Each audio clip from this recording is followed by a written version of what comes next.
right, everybody. Please reset your bennies to 3.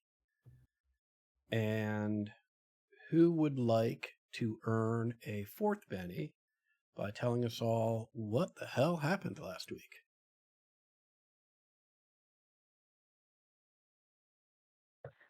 Sean said he took good notes. I did, but I don't want that to be the reason why I do the recap. If someone else wants, I'm okay with not having another. I will do it, but if someone else wants to do it, I think it'd be super epic if you did it right now. okay. I don't know if epic's the word I would use, but I would. okay. Let's go down the list. Okay, cool. Um, we cleaned up and took care of falling action and business after um dispatching the false sheriff and his goons. Um, not we. I believe it was just. Was it just Kane that went to see the And friendly. scarecrow and friendly? Okay, I was uncertain if it was only you, but I think you were the driving decision on going there. Yeah, I um, went and friendly felt obligated because we kind of split up into twos. yeah, everyone kind of split a little bit to take care of some business around town. We but the Saint and Friendly did go talk to the Scarecrow afterwards, and the Scarecrow, I believe, returned back to a normal Scarecrow.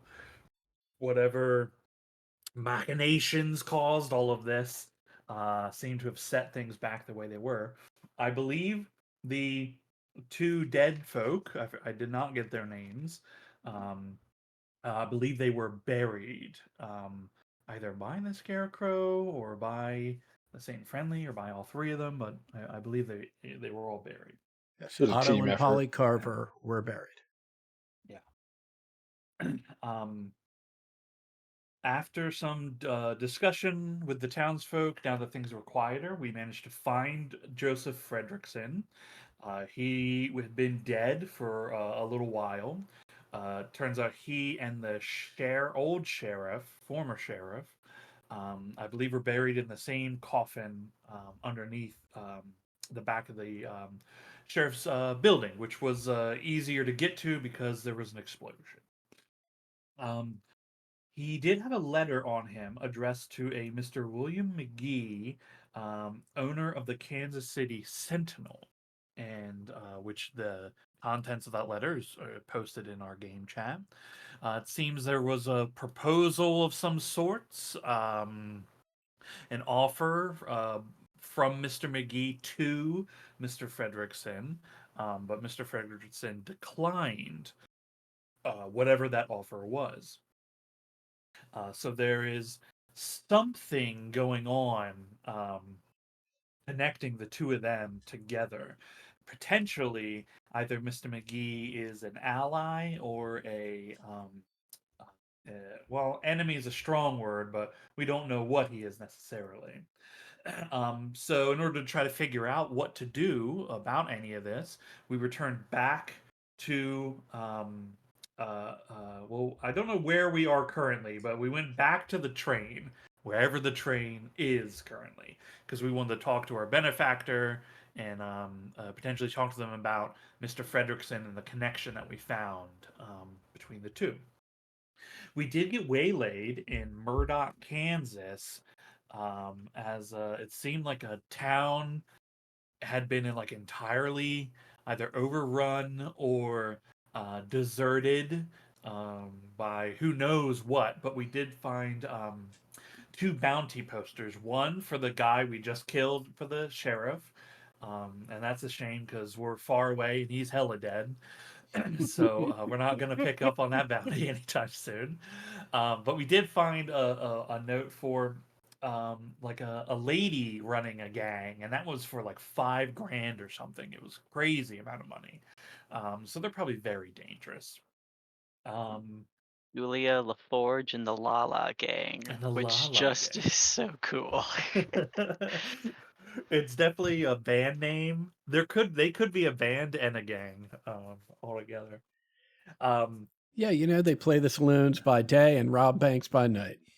Yep. We will pay you God. $5,000 if you can book this show. I haven't been able to. I want to meet them. I want to hang out with them. Nice. What was the last? Oh, we also found there was wanted posters or bounty reward posters for, I forget what they're called, but they're basically like, they're not ghouls, but they're ghouls. They're beings that they're not undead, but consumed by hunger, and that need to eat, I believe, is described as what is like keeping them alive when they should be dead. So essentially, like feral ghoul zombie things exist, and there's no saving them. You can just kill them and not feel bad about it. That's what we've determined. Yay! Yay! No moral quandary. Yay! Right. Faminite. Yeah, What- Faminite. Faminite, yeah, cool name. It was a cool Right. name. No If I gray remember area. correctly, that town wasn't like deserted. It was mainly just burnt down. The post office was the only thing left there. That is Yeah. correct. Yeah. Although you didn't make much of an effort, seeing how badly destroyed everything was on the way out, you did notice that there were bodies in the rubble. No effort was made to make any additional reads on them, so you just know there were bodies there that were Yeah. burnt, as well as Just another town out Mhm. here. It's just like, Yep. hey, unfortunate. It Yeah. does happen. We kind of hurried out of there in the event that the place was infested. That way we wouldn't get caught Yeah, dealing with we're- that. Right. Yeah. Well, and I think, right, just as sort of general knowledge that y'all would have, right, is these are Murdoch, much like Lakeland, Kansas, right? To call them towns, right, is, at least by modern definitions, is sort of a stretch. Like, there's a handful of buildings in a central location that usually include some sort of general store, some sheriff's office, if you're lucky, a saloon and a tavern, or a saloon and an inn, right? And other than that, it's sort of surrounded by and a post office, and other than that, it's sort of surrounded by farmland, right? And Yeah. so these are not like budding cities. Yeah, little town, such a Mhm. quiet village. A lot quieter now. Excellent. Give yourself a Benny. Sean, the only thing... first, does anyone have anything else that they would like to add to that?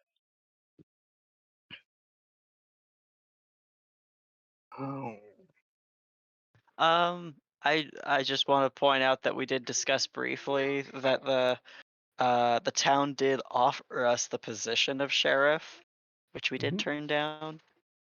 And that we're on our way to Wichita is what I have down, Yeah. or that we've made it there. I don't recall.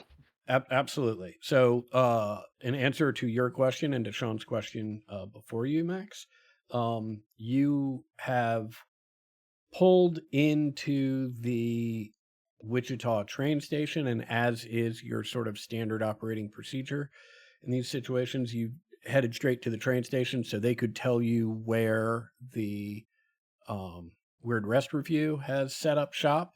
And as the late evening falls, you have rolled into the familiar confines of the Weird West Review. I will give you all the opportunity, if you would like, to retcon that a little bit. If you decide, it's late at night, we'd rather sleep in our train car and, deal with the rest of the stuff tomorrow. You were offered the position in the position of sheriff in Lakeland, either to any one of you that wanted to wear the badge or as a group. Joan is the only one who seemed even slightly interested, but that passed relatively quickly. The only other thing that I will point out, just because y'all seemed very interested in it at the time, was the seal on the letter from your patron to William Edward McGee. Abby recognized it as an imprint of the Statue of Liberty.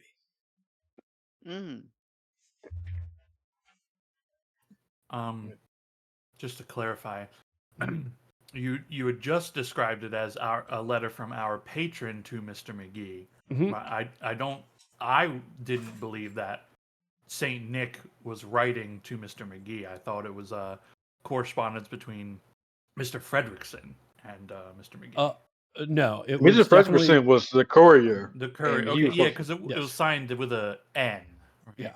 Yeah, because Yeah, I think it put like Nick or something. Yeah, excellent question, just to make sure we're all on the same page. It was, in fact, from your patron, and he explicitly told you that, yeah, I have Mr. Fredrickson carrying this letter for me. Perhaps we will have to finish the delivery then. Mm-hmm. Look at you, Sean. You're getting what you wanted.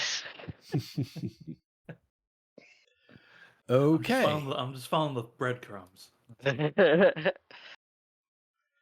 Excellent. Look, I'm just glad people are recognizing that there are breadcrumbs lying around. That's nice. I'm so hungry for crumbs. Right. Thomas's fan might get him. Yeah. Man, I think we would be okay to like go and bunk and then get our shit in order in the morning. Okay. Yeah. Yeah, sure. yeah. Yeah, that works. Excellent. Anything you would like to do out at the review? It's winding down for the evening. Let me see what I've got out here.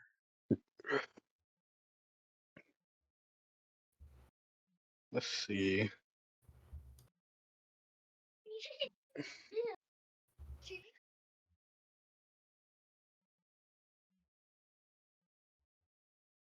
Is the review set up like outside the train yard, like just nearby? Yeah, that generally speaking, that's how it works. Is that they you know, if they're in a small town, they might set up right outside the train yard. But generally speaking, you know, any place the size of Wichita or Denver before it, you know, it's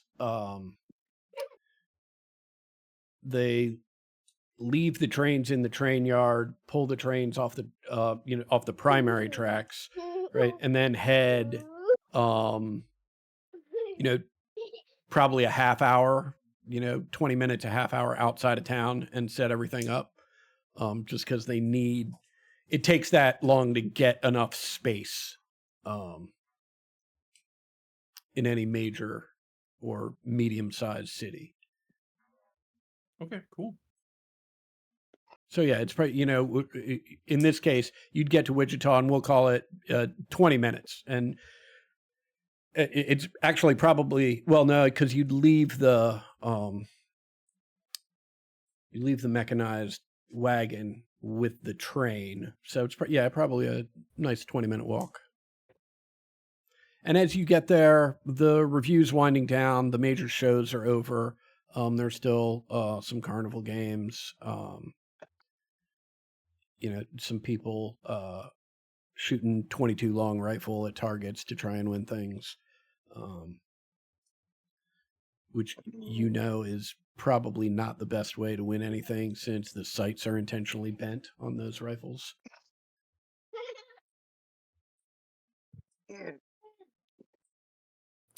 Was there anything anybody wants to do here, or did we want to like bunk and then take care of everything in the morning? I think I like to bunk. I'm gonna go get it all in the morning. Yeah. Excellent. fantastic. Morning comes.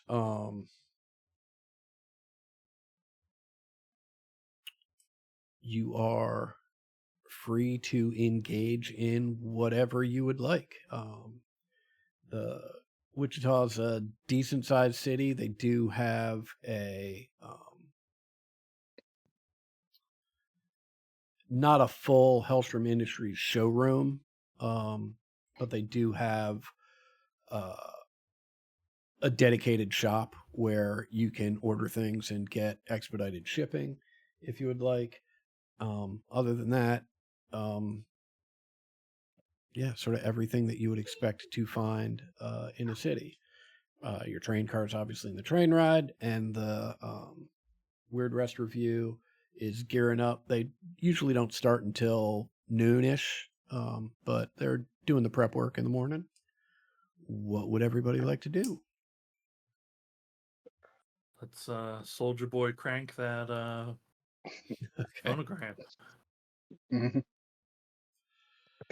So Excellent. boy crank that. But before we do, uh, do we want to be honest about how I mean, if we know the contents of the message that we've recovered? I just wondering how, if we should tell them that we know what's inside, and if we think that would matter. Mm. If we ain't honest with Nick, then what are we doing?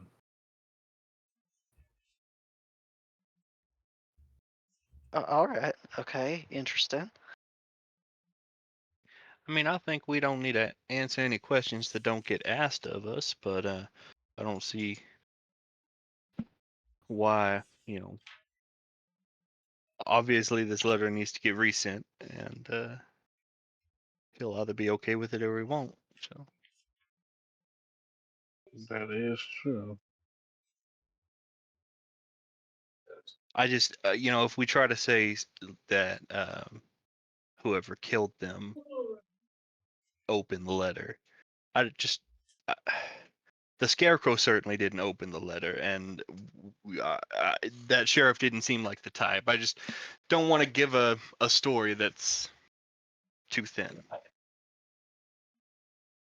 I see.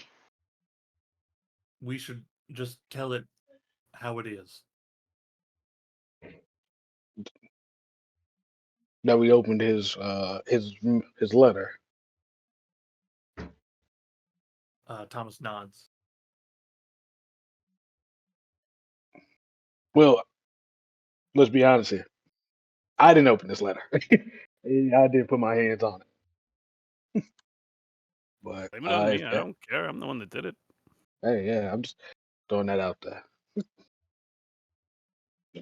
I only bring it up in the event that we feel as if there might be any reason that a retaliation from Nick for invading, maybe personal affairs, may be retaliation in the form of losing access to resources, as I'm understanding, potentially, or losing contact with him entirely.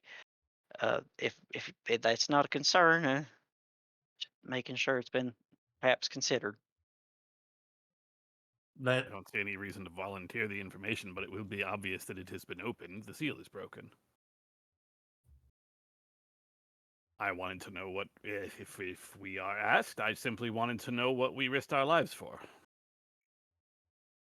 It's not like we get paid, so there was no particular method for us to get any sort of monetary recuperation of our own costs. If it comes up, it comes up. If it doesn't come up, then it doesn't matter. There was Shrugs. no ill intent, but lying there will be, and what'll come after be worse. Well, we all seem to be agreed overall that there's no point in lying.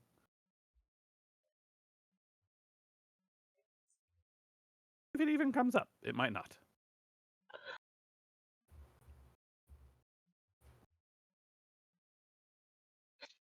All right, I'll go over and start turning the crank. I so badly want his first words to be, "Did you open my letter?" I did, motherfucker. What you gonna do about it from all the way over there? Right. Right. Door opens on train. We're in. Right. Yeah, no, I'm only one car away, right? He's been here the whole time. Yeah, the whole time. Yeah. I've been here the whole time. Yeah. So, you Wait, are we calling Saint Nick or are we delivering the letter? We're calling Saint Nick. Calling Saint Okay. Nick. We're nowhere Yeah. near delivering the letter. Okay, Yeah, that's what, okay. Yeah. I'm just confirming. I don't think you'll have a So way of knowing that we've opened it, but so as you crank the handle, excuse me, on the phonograph, the familiar sound of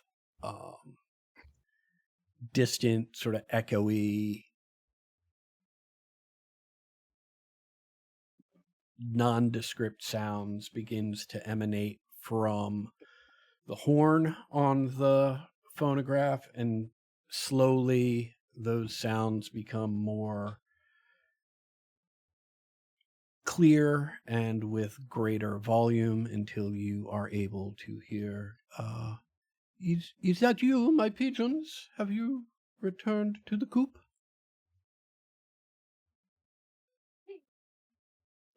yes. Oh, wonderful. I always expect one of you to say something. You're the closest. I'm occupied. We're doing fine, Mr. Nicholas. What is it that we call you? I don't remember. Sorry, that was rude. Saint Nick. Saint Nick. Well, That was me forgetting which name No, that was was the the right one to laudanum. use. well, the Speaking of which, I Ambertons- need to find a doctor to. Yeah, yeah, getting close. Well, the Ambertons call me Saint Nick. Many people call me many things. What would you like to call me? You got a name? I do.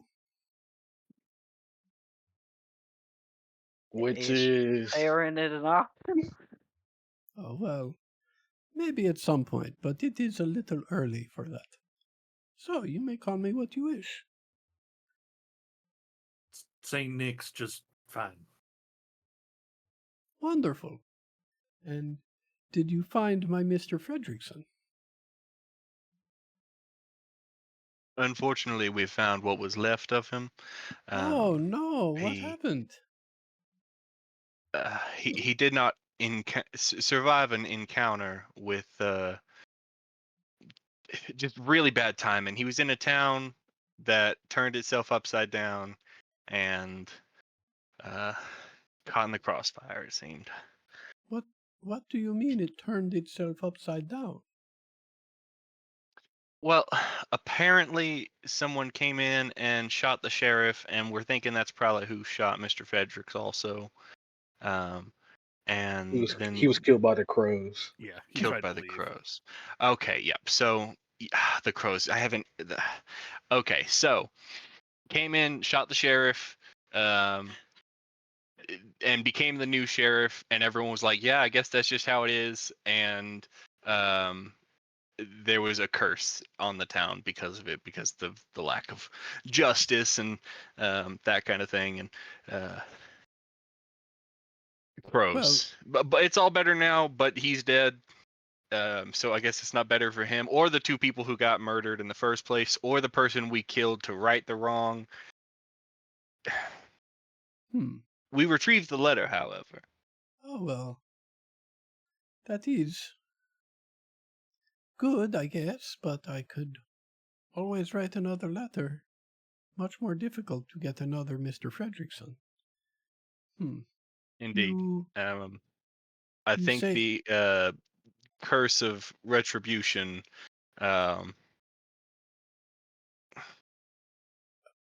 Who or what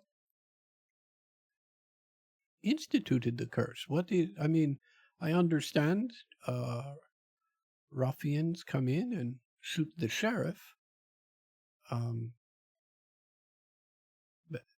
But we seem to be skipping ahead to then the town was cursed. Why? So Who? there was a scarecrow. This scarecrow had developed a fondness for the initial murderees. And this scarecrow animated through sheer will of vengeance and called a lot of crows to surround the town and not allow anyone to leave until justice was delivered. Well, I believe the crows actually woke up the scarecrow. I'm Crows pretty are the sure ones it that was the. offered the scarecrow vengeance. The sentience to think it needed, yeah, I guess. I'm pretty sure what it was it was a scarecrow that found love within those farmers there, and when they was skinned, he felt such anger that he animated. they were. Birds, I Wait. believe, were the ones that told the scarecrow that had happened, because their farm was far enough outside of town. There's no way the scarecrow could have seen. The crows were It's very the strange. means by which the pervasive evil entered this scarecrow and arose it. Yeah, there's a whole bunch of weird shit, sir. It all does feel a little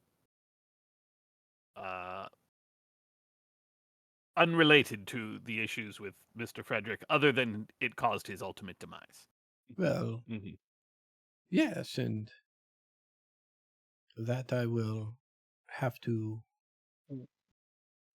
bring up with his kin, but the scarecrow seeking justice and coming to life either because of information from crows or out of sheer hatred for those that it felt wrong either way. This is most unusual. It is the exact type of unusual that I have employed you to explore and report back to me. So this is, again, I hate to sound too excited giving Mr. Fredrickson's demise, but this is most interesting. You say 2 people were skinned. Yes. Mm-hmm. Why would anyone do that? There was some ritual that one of the individuals was trying to perform, and it seems to have not worked in quite the way that it was intended. Well, we'll have to do some research, it seems. Well, yeah. I believe he went by the name Ice Pick. He said the work wasn't done before he succumbed. The work wasn't done. Was his work wasn't done? Don't know. Lord, if I know. The son of a bitch tried to blow himself up right after, so. Oh dear, are all of you okay? No worse for wear. Well, that is very good news. We opened the letter. Where did that come from? There's no we. I didn't technically open this up. I just want to put that out there. Right, Narc, it was me.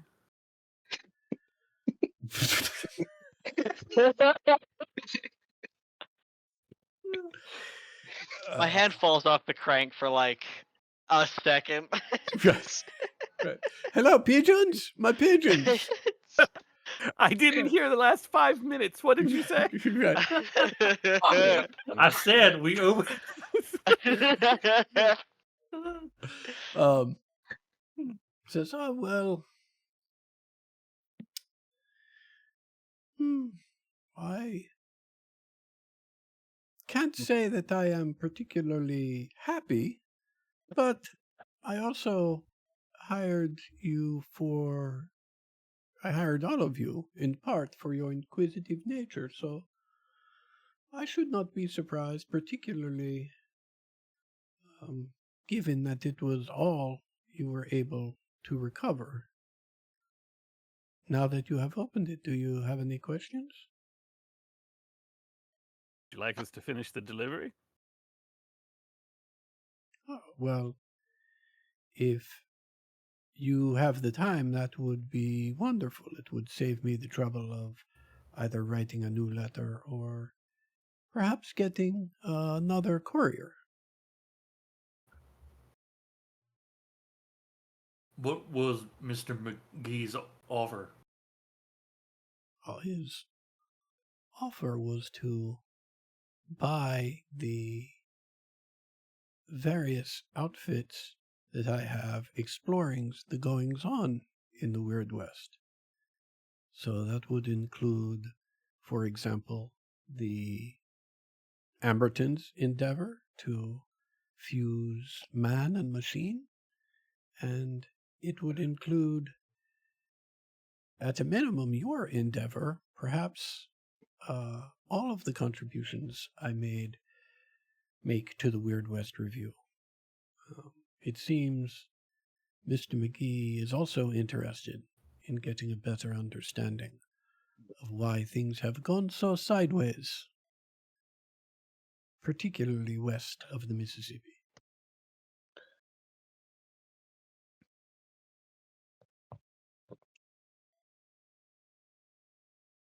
Well, I prefer our current arrangement, Nick. Well, that is very kind, Thomas. As do I. You all are not the only ones with the curious nature, which is why I have you in my employ. I don't know what I'd do if I gave up on this pursuit. So, we will continue as we have. You will explore for me, and I will do my best to provide and make a dangerous endeavor as safe as possible. Well, I will do some research on this Mr. Icepeak and the skinning of humans and see what I can find out.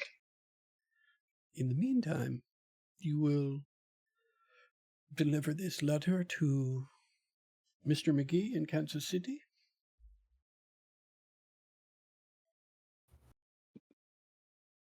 Sure thing. Sounds great. Wonderful. There is no real rush. Just do it as soon as possible. Goodbye, my pigeons. Well, aren't we courier pigeons now?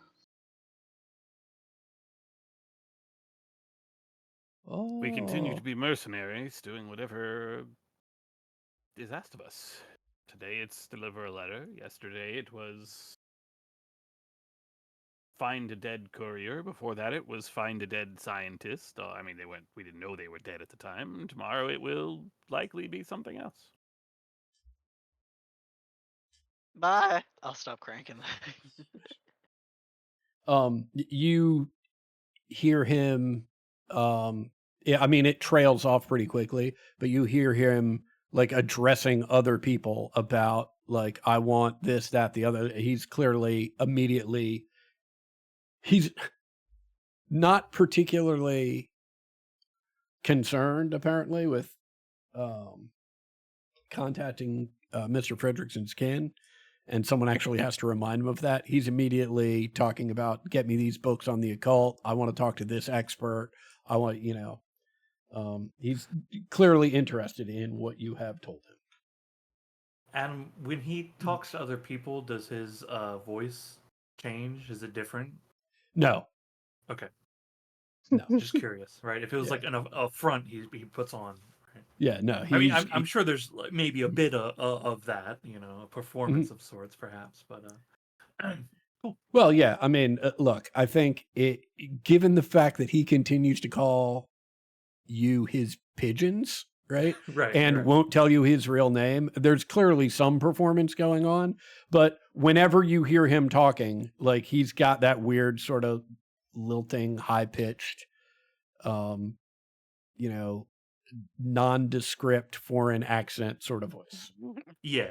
We don't catch him using his real voice or something. Right. It's not like he turns to other people and he's like, "Now listen here, kid." Yeah. Yeah, see? Got him. I caught him in the act. I would lose my mind if that was the reveal. Right.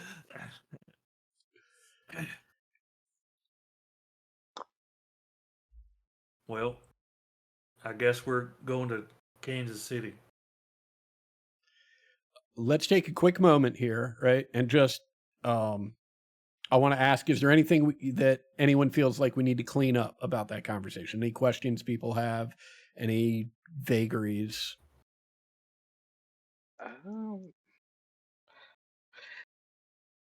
We're I just feel like headed we- out that way to deliver the letter. Yeah, I feel like we got the questions we wanted to ask answered Mhm. or deflected. Yeah, no, I feel like we can. If we find more questions, I feel like this next spot will be the place to ask them. Do you mean in Kansas City? Is that what you mean? Yeah. Yeah. All right. Lovely. What is the plan for, well, what's up next? I should say. Let's see. I think it'd be nice just to do like a check-in with our friends here, the review, right?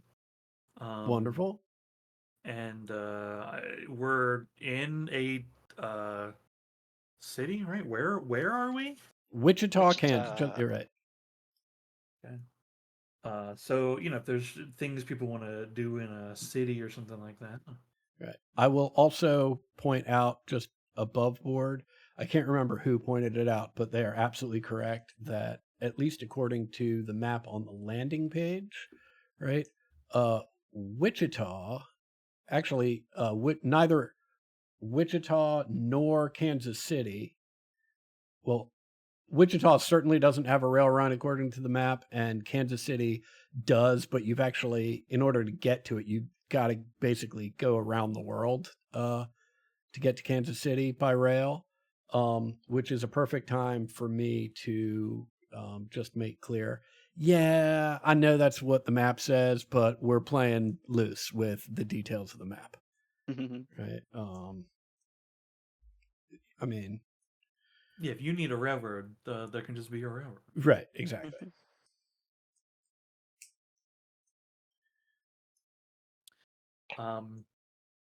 There's nothing. We don't need to do like RP for any of this, but like Thomas would. I do want to check in with my friend. What's her Daniel? name? Jane Stevens. Oh, Jane Stevens. Excellent. I do want to check in with Jane Stevens to say what's up. Give a what's up to my boy Daniel. Yeah. I'll say hello to people while I'm there. But it's just like, hey, what's going on with you? Oh, you won't believe the crazy stuff that we saw. Yeah. Okay, see you later. Okay. Yeah. I mean, I can tell you the two details from Thomas's rounds that are of note are that Jane clocks that you were injured pretty quickly. She's not like 100% positive, and she doesn't know exactly what it was, but the thing to take away from this is clearly she's paying close enough attention, right? That any sort of injury that is, big enough that it requires some sort of healing and therefore has some sort of wound that is healing, right? She's paying close enough attention that she would notice that. Yeah. Hey, I asked her if she knows how to stitch. I don't, but we have a costume department. I kind of like poke my finger through like some of the fabric I have on me, some of the clothing, Yeah, to she's show like the bullet holes. right. She immediately it's a gasp, but it's not real shock. Like that's for show, right? But she does that and then immediately tries to whisk you off to someone who can to get this taken care of. Yeah, cool. That'd be Yeah. cool for my personal RP that my clothes are getting Yeah. mended from being blasted Excellent. to hell. Right. I do want to ask Daniel though. I look at him and I say, Daniel, where the hell do I find this Tombstone Tattler? I've been everywhere. Yeah, it's real tough. Obviously, the further away we are from Tombstone, the harder it is to find. So, it's not real likely, particularly out here in Kansas. I mean, this here is Sentinel country. But Sentinel's no fun. Tatler's got all the good stories in it. That's why sometimes you get lucky, and one of them makes it all the way up here. Don't really matter how old it is, particularly this far out. Hard to see anyway, so. But I do appreciate you keeping an eye out, Thomas. Well, when I find one, I'll be sure to let you know. Thank you kindly. That's all I got for Thomas there. Yeah. All right. Anybody else?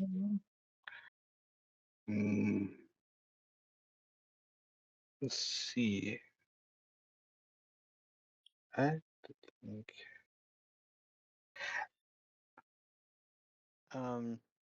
I think I would ask Abby at some point during our time today. Um, is he, Saint Nick or whatever we're going to call him, Nicholas, mentioned that lots of folks we're working with, in particular, he's looked into for their natural curiosity. I guess I was under some impression that you were after a fashion his employee for your more personal interests. That I assumed he was like many others. He was funding your research specifically. Oh, no. My Do you mean the research that created Thomas? Partially that, and whatever. I mean, there's many other things you've demonstrated you have aptitude for that seem fairly unique, Miss Beckett.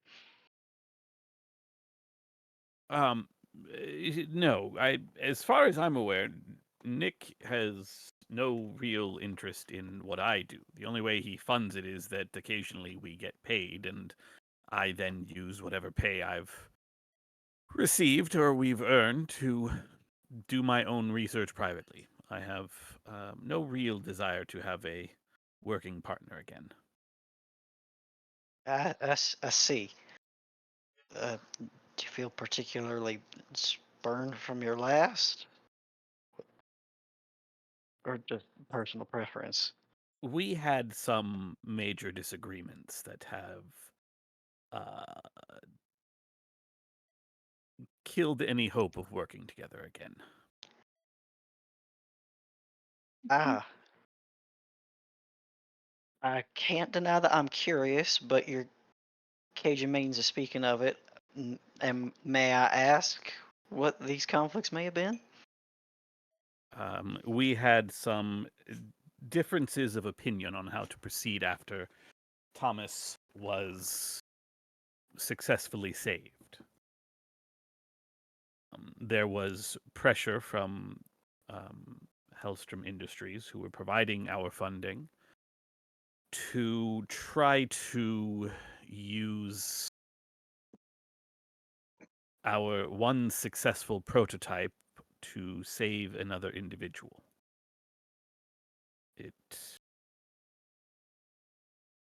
It would have meant killing Thomas.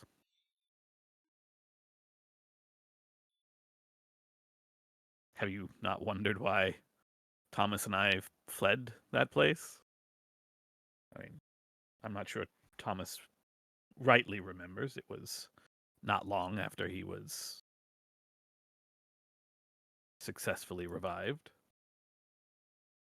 Given the time, I sort of just assumed it was more of a natural progression of employment, but suppose that makes sense. And how would it have been that Thomas could have, well, I guess losing Thomas could have saved someone else? I assume they wanted to try to put someone else into the body. I see. You're groaning over there, Kane. Is there? Oh no, this is me looking at my inventory, trying to get it Okay. together. You see Bro. Kane over there, just like counting bullets. Head in hand.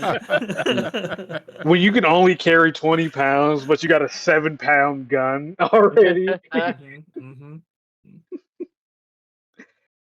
It all fit in the bag earlier. Why isn't it now?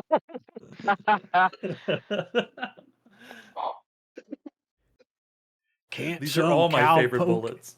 Right. Can't some cowpoke invent a bag of holding?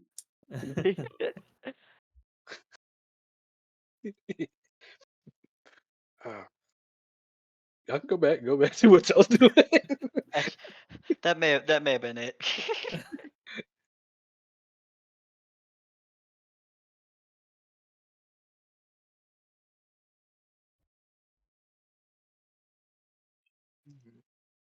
All right.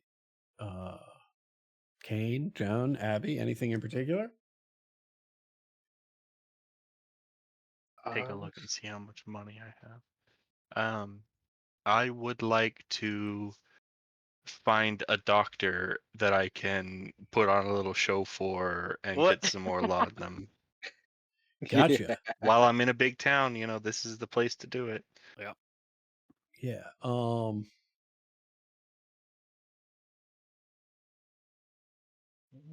I'll say this much. I don't know how many days you have left, right? But without a doubt, looking around Wichita, right? You think that you would have better success in Kansas City. Now, that's not saying that you can only try one place and not the other. Clearly, you could try both places, right? It's Yeah, just. I don't think that I'm low. I think that I'm just Gotcha. in a mind to stock up a bit. So Okay, excellent. and understanding that this is what this character spends her money on. Yeah, absolutely. Okay. But if I think that it would be better to wait a little bit, I think I would do that. Yeah, I mean, I don't. I think that's the distinction. It wouldn't be better to wait. Waiting isn't the issue. It's just you think you're going to have better luck in Kansas City, and so.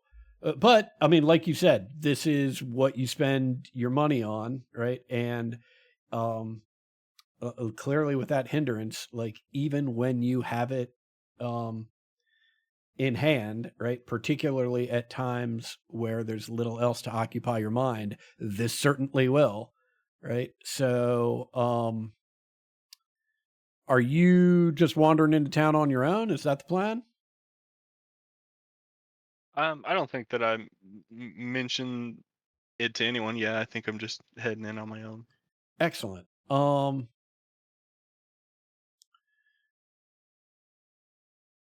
Why don't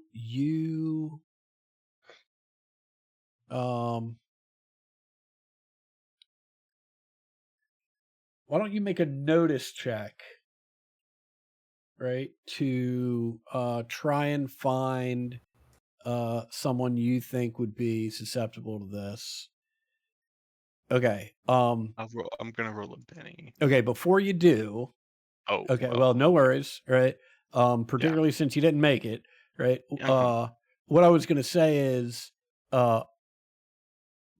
here in Wichita, right? It'll be a -2 to a persuasion roll if you Mhm. don't succeed, because then you're just going to whatever doctor you can find, right?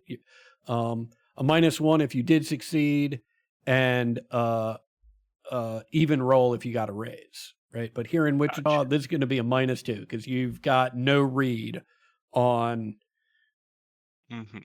anybody that might be easier to convince. So you're just going to the closest doctor. Why don't you tell us a little bit about what song and dance you do for them? I think it is just yeah, whenever I was in the war, I had this my leg, it always hurts and just blah blah blah, and Okay. Here's what we'll yeah. do, right? A success on a persuasion roll will get you another 3 days worth of supply, and a raise will get you an additional week's worth of supply. Mhm. All right, a couple of things that come into play here. Yeah. This doctor, is he attracted to women? Let's find out. Why don't you roll me any die you choose, and odds will be yes, and evens will be no. Okay, so I don't get to put a +1 on my Okay. roll, but I do get one free reroll Okay. because I am charismatic. Yeah. So, Cool. Excellent. So this is at -2. mhm. So 6 minus 2 is a 4. Yeah, Still that's a success. Yeah. But quick free reroll. 12 minus 2, 10 is still a raise. Yeah, that's a raise. So yeah, you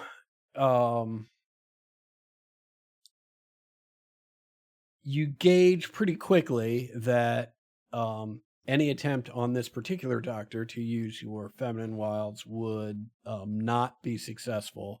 So you pivot and really try and amp up the sympathy for having been a veteran and suffered as a result of that. And yeah, this individual takes pity on you and is happy to provide you with a week's supply to add to whatever you've already got.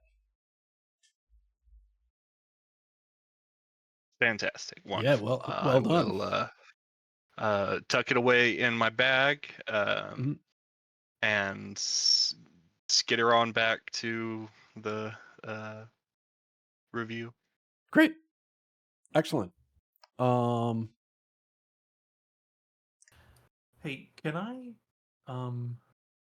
buy something in town? Yeah, absolutely. Yeah. Can I What are buy you looking for? chaps?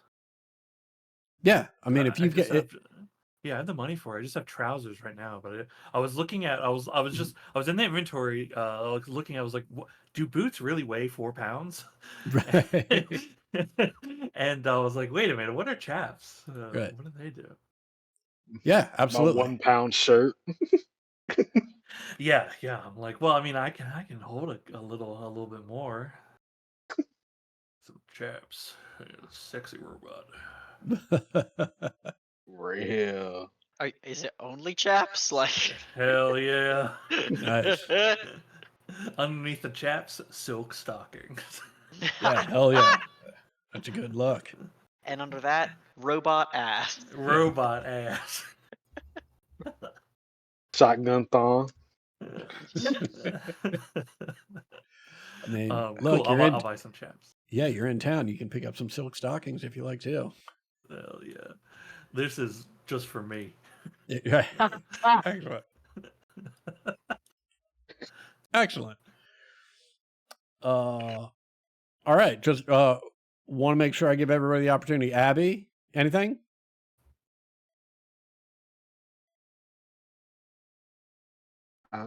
Ted, you were muted in case you were talking. No, nothing for Abby here. Sorry, I did not Yeah, realize. no worries. No worries. Kane, anything for you? Nothing particular. I feel like he's just going over how he could have did better in these last couple attacks that happened. Okay. So is he just sitting like thinking to himself, mumbling to himself? Is he talking to Big Wade Sunday about it? Like, Oh, what? fuck What's no. He's not talking to Big Wade, even though I feel like he definitely thinks Big Wade is a great shot, but he can't say it to him. Gotcha. So he's just like grumbling about it right. somewhere. Just reflecting on his own. All right, excellent. We'll say all those various endeavors and conversations take about a half a day. What's the plan to get to Kansas City, folks? Well, we just ask for the motorized car. Yeah. Yeah, we check. We asked. It's Sister Winter, right? That's the lady we have to get permission from. Yeah. Thomas goes and talks to her and asks if we can have use of the cart, and also just saying, "Hey, since we've been taking this cart for like ever now, for a while, consistently back to back, can we just keep taking the cart and not have to ask you every time? We can let you know that we're taking it if she wants to know, but it's like, do you want to be bothered every single time about all this, right?"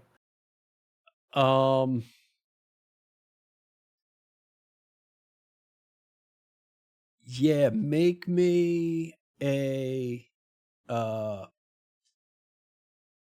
persuasion roll and at -2. She is Okay. not too pleased with the idea of like, oh, this is just ours now. Yeah, sure. Can I help out a little bit? Yeah, and, absolutely. You want I'll to try and offer soften to make a some of deposit, Thomas's language? soften some of the language Okay. and all that kind of thing. So I'll make a support persuasion roll. Yep. Great. There it is. Oh, open up my game window. Oh yeah, here we go. Yeah. She's popping off. Yeah, so I believe that is +2 to your roll, Thomas. So Okay, that just evens everything out. Yeah. Well, it'll negate the -2 based on the conversation, but I'm still a robot talking to a human, so I have a -2. Awesome. I popped off. Yo. I got a 4. Yeah, amazing. Yeah, so you asked the question and it hangs out there for a good long time. And finally she responds, This doesn't mean it's yours, you understand? Of course. I thought maybe I might just try to eliminate that hassle for you. Oh. And not get to look at your lovely mug every time you want to take the thing out? How sweet of you. If I could smile, I would. Oh, for the love of God, the crew I got. All right. Have had, yeah, great. We'll say that unless I need it for something, you guys can keep using it. You gotta provide your own ghost rock for it, though. Understood. As we walk away, turn to Joan. Thank goodness you showed up. I was dying there for a moment. Oh, she took her headset off. Sorry. Oh, She'll be right back. it's fine. It's fine. We got what we wanted accomplished. Yeah, hell yeah. Great. Yeah, you guys are on your way. Let me take a quick peek here. Is it do we need to take a train to get there, or can we go by cart? No, I mean, you can clearly go by cart. Like it will it's just like taking a horse and buggy or horse and wagon, right? Mhm. As long as there is a path wide enough and remotely level enough, right? You can go without much difficulty. Obviously, things like water passages in the cart could be a real problem depending on how deep they are, right? As well as any gorges or canyons or anything. But the latter you don't really have to worry about. You're in Kansas. It's pretty flat. Okay. So yeah, and judging by the looks of it, right? I'd say first I'd say that is not where Wichita is in relation to Kansas City, but we'll call it a 2-day trip. Right? Cool. So Cool. let's see. I have a question as well, unrelated to this. You said we can sell things back. It's a quarter of the price. Is that correct? It is. It's a quarter of a price. The exception. It's not a full exception, but it's worth noting. Like, the more weapons and the more advanced weapons you try and sell, it's going to be harder and harder to sell those the smaller and smaller the location is. Right? So, sorry, you kind of broke up right as you were the crux of what you were saying. I apologize. Right? So the more weapons that you're trying to sell and the more advanced weapons that you're trying to sell, the greater the likelihood is that it's going to be difficult to sell those, particularly in small towns.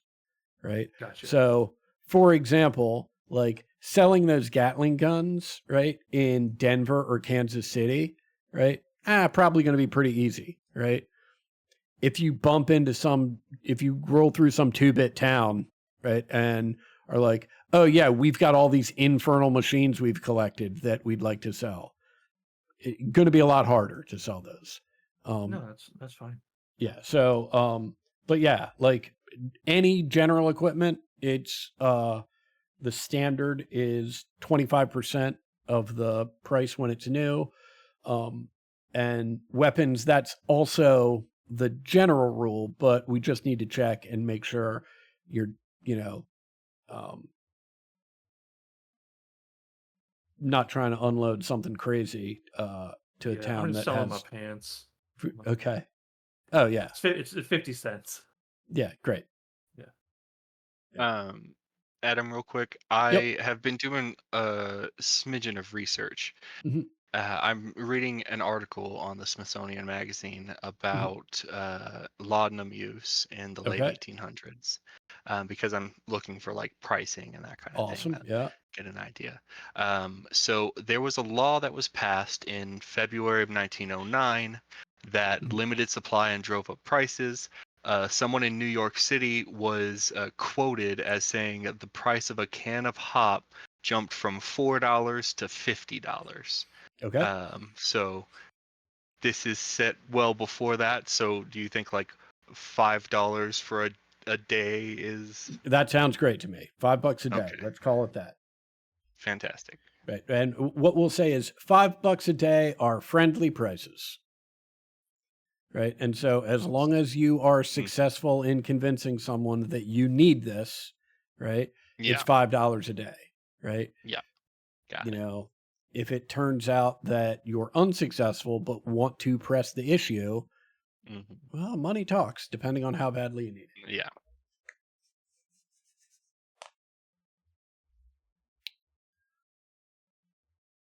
All right.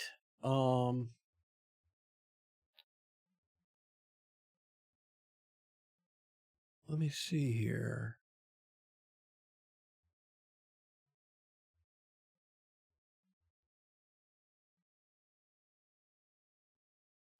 Who was the last individual to roll the slot machine?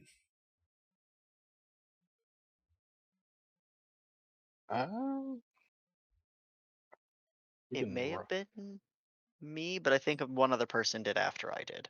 Okay. I think it was you. Was it me? Yeah, because you can scroll up and see Cornelius Spencer Benny, Oh, there Game you Master go. pulled it. Yeah. All right. Joan. Let's roll this random encounter machine. Remember, line 3 is the standard. You always get line 3. Do you want to buy any more lines on this random encounter machine? Yeah, I'll spend where to go? My other 2 bennies. Yeah, give me them bennies. No problem. I want all 3 horizontals. Gotcha. So 2, 3, and 4.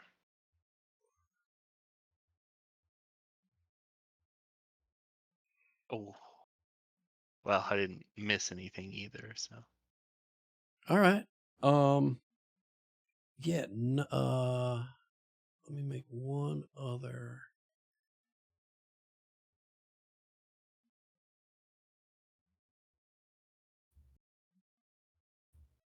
I don't like the look of this down here. What, you don't like that last line, or you don't like No, the no, skull and this, crossbones? yeah, with the 3 question marks. Yeah, I don't know what that is. I don't know who put that on there. That seems weird. Oh, my bad. Let's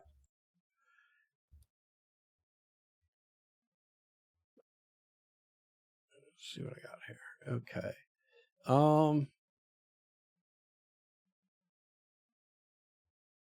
Yeah, all right. Yeah, not a big deal, not a long trip, 2 days.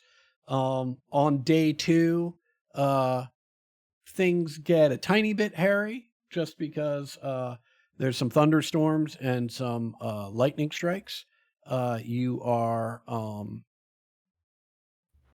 traveling pretty flat land, right? So little sketchy, but not like you've got a ton of options. And the good news is, other than an interesting light show, there's not much to see. Great. So have made it to Kansas City. Congratulations, team. Heck yeah. Woohoo. Hell Yay. yeah. What's the plan now that you're here? Are we heading straight to the Sentinel? I think so. Yeah, right. I mean, if it's fairly easy to find, otherwise we'll ask around.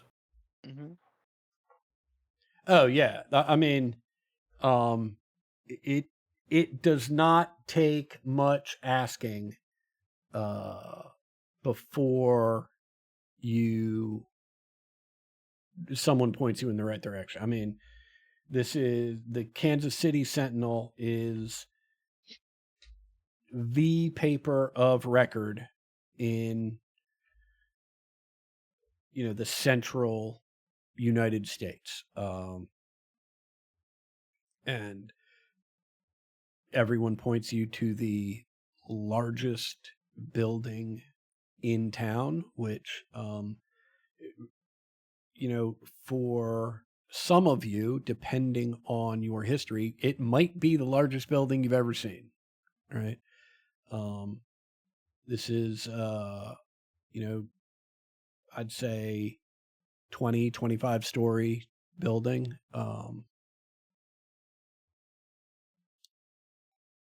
When How you doesn't it fall over?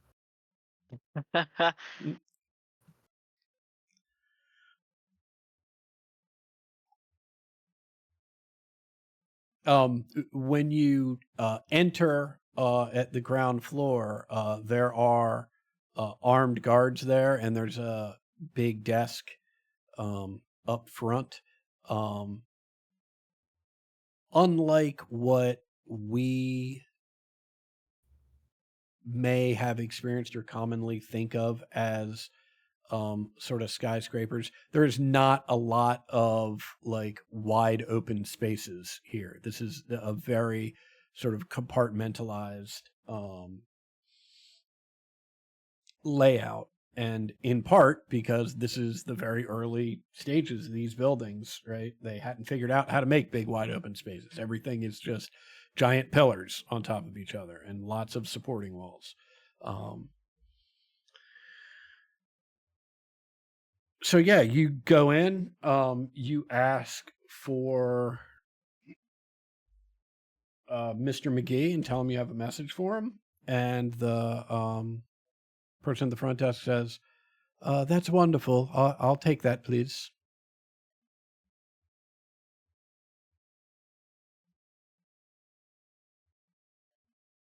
Look over at Who has the Abby. letter? Oh, do I have the letter still? Oh, yeah. Yeah, Here yeah. you are. Well, aren't we supposed to be delivering that, Doc?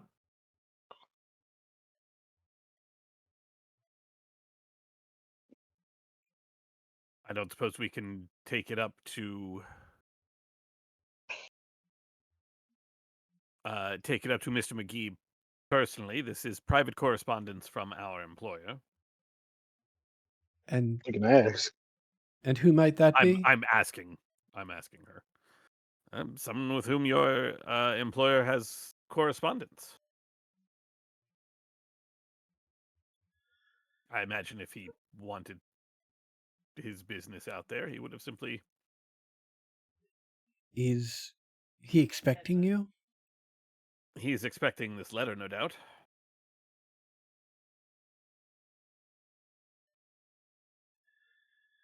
Abigail, how's Mhm. the seal on that correspondence still?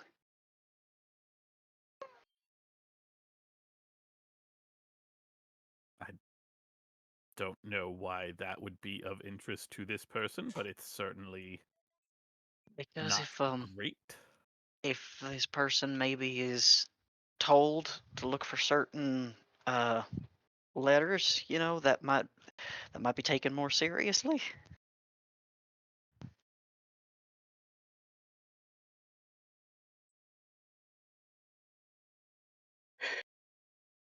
So you What? have some correspondence that Mr. McGee is expecting. And that correspondence comes from someone. Could you be so kind as to let Mr. McGee know that couriers from Nick have arrived? There you are. Thank you, Thomas.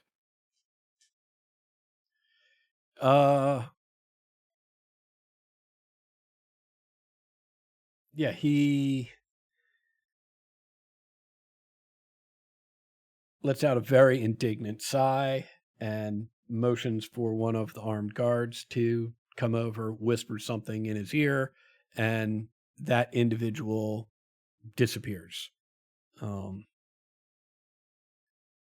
And this person has nothing more to say to you, at least in the immediate term.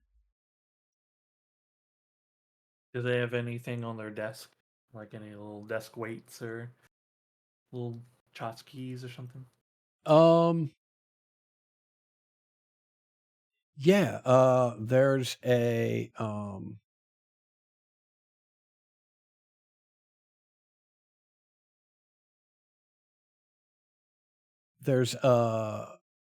big globe that sits on the desk that's presumably clearly there for show. There's a little bell and a small little sign that says, welcome to the Kansas City Sentinel.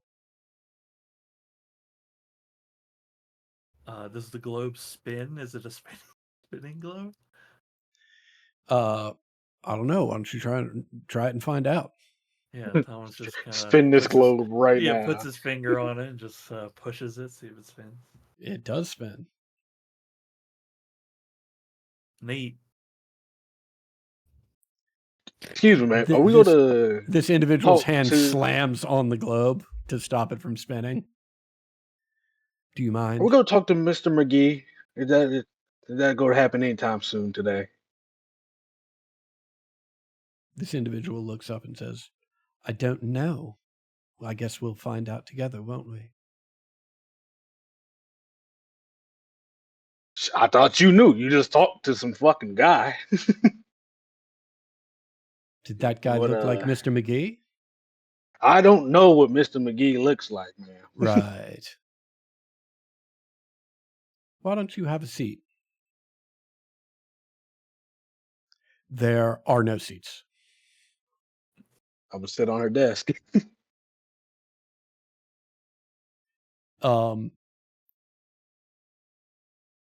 You hear everybody's familiar with it, but you're certainly familiar with it. You hear hammers cocking.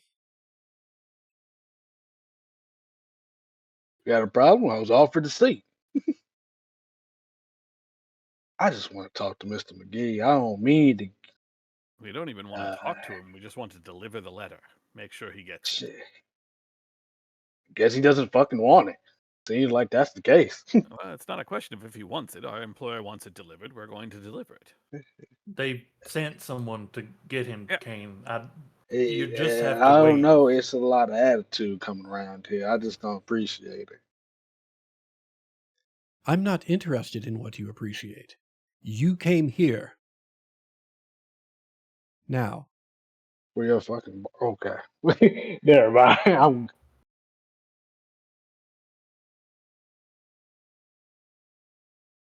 okay.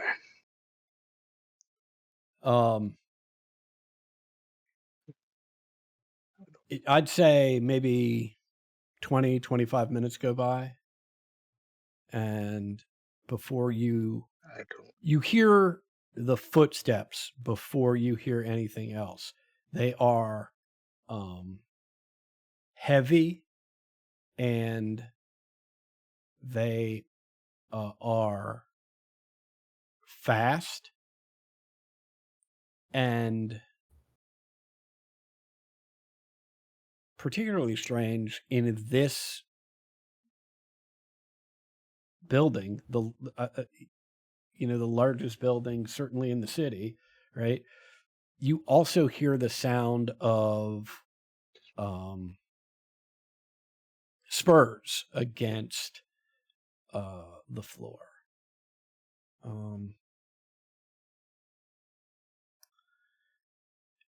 These noises pick up as you start to hear grumbling.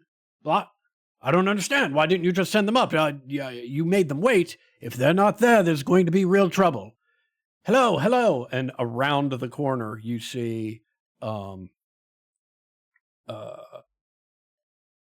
large individual in sort of every definition of that word. Probably 6'3", 6'4", rotund, big bulbous head that has sort of horseshoe of hair around the side, but looks less like he's going bald and more like his head has just grown so large that it's outgrown the amount of hair that was on it. And he's holding a piece of paper in his hand that you get pretty quickly is the letter that you have delivered, and he's sort of gesticulating with it wildly. Is this who brought this? Who is this? Is this yours? Is this all of yours? Who does this belong to? Hello. You. This is yours. You brought this. We are Any- delivering that, yes. We. Who's we? All of you? I look at the other people in the room. Oh, this is too good to be true. Come on, let's go. And he just turns around and starts walking away. I will look at everyone else and then shrug and get up and follow I spin the globe and then follow. him. Amazing. Read my mind. I was Yeah. planning on spinning that damn glove too. We can spin it together. Yeah. Bennies for both of you. As you weave through some labyrinth, there are offices on this first floor beyond, this sort of entrance area, but takes you to a lift that you all get on. The lift operator pulls the lever. You hear, it's faint, but you hear the telltale whine of Ghost Rock as you are lifted up into the sky. When the doors open again, you are at what appears to be the top level of this building, and there are windows on 3 sides of this room that you are now in. Very nice plush burgundy carpet with some gold trim lays over some polished wood floors. There is some very ornate couches and chairs lying around. And Mr. McGee pours himself a drink from a bar cart and turns around and, yes, everyone take a seat. This letter, I was expecting a Mr. Fredrickson. He's dead. He's dead. Yep. Did you kill him? No. No. But you work for this gentleman, and he's pointing,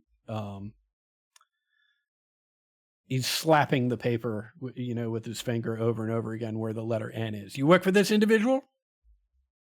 Yes. More or less.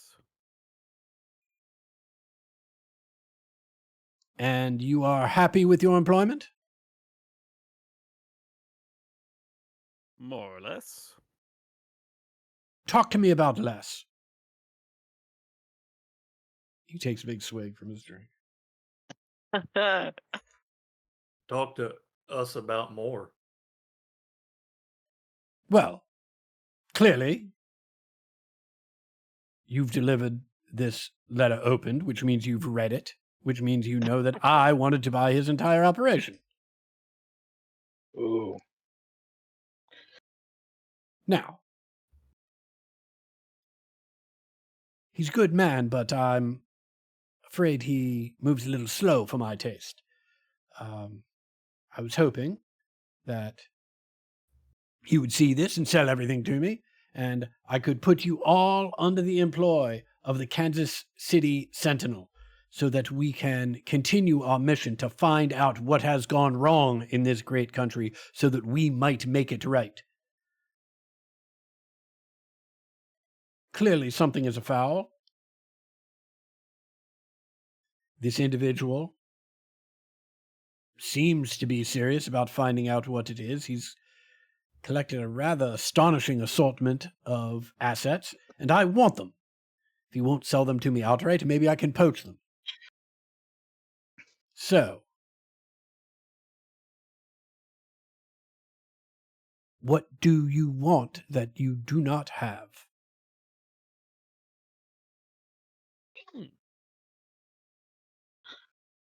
Hmm. Don't. Honestly, off the top of my head, I'm not sure, but do you have... Can I think about it and come back to you? Oh, well. Look, I'd much rather have an answer right now, but if you need to weigh your options, I suppose I can't fault one for being cautious. Weird times out there, very strange goings on. But no, the Kansas City Sentinel will reveal what is at the root cause, and we will be the tip of the spear that helps solve this problem and get this great country back on track. Oh.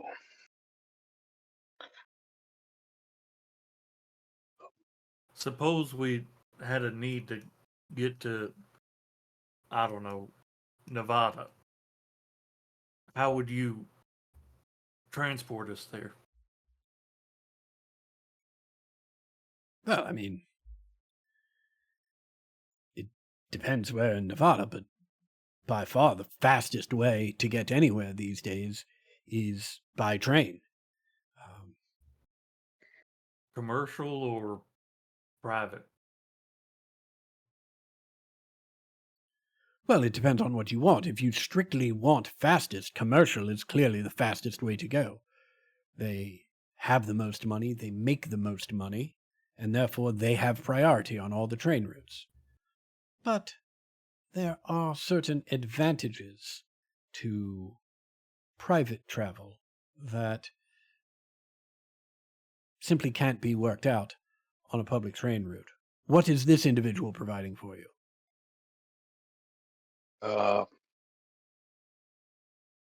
Place to sleep.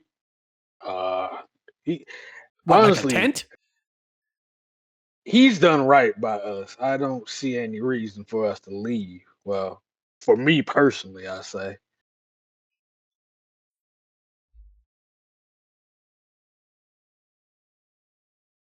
So, How well, many- how does he transport you if you need to get to Nevada?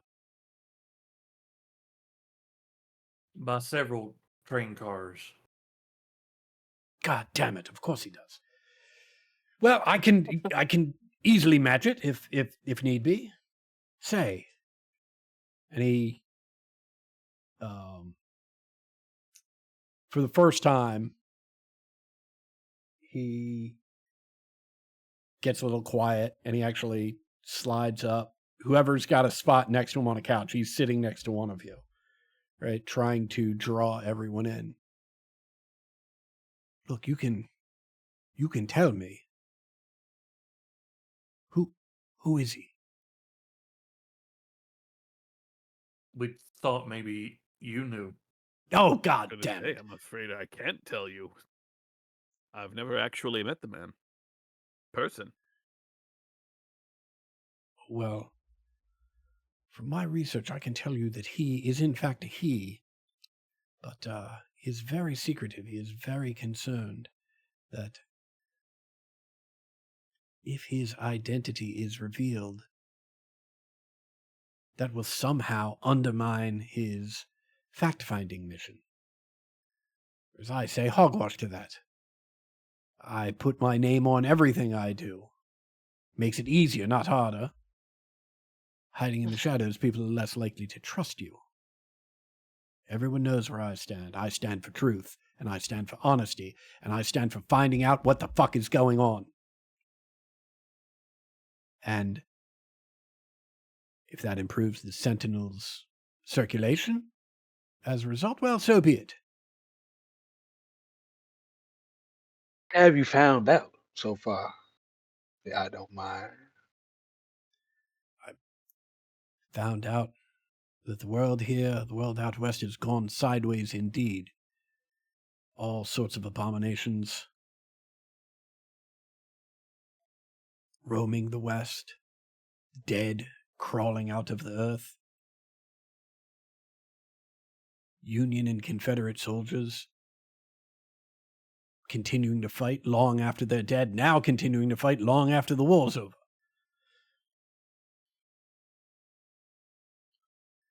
It was my investigation into these things that led me to the pockets of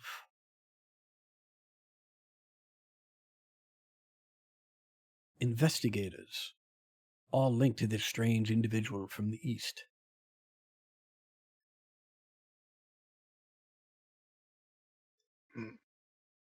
I was able to convince someone to get him a message.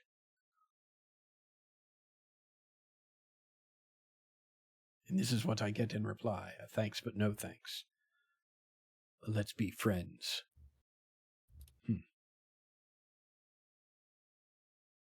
Better having friends than enemies. Well, that is true. And he turns to look at you, Thomas, right? And just says, that is true. And does like a double take. It's like, I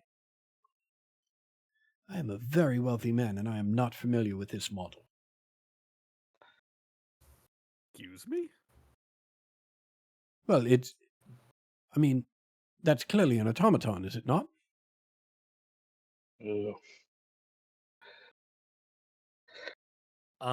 Something like a prototype. Well,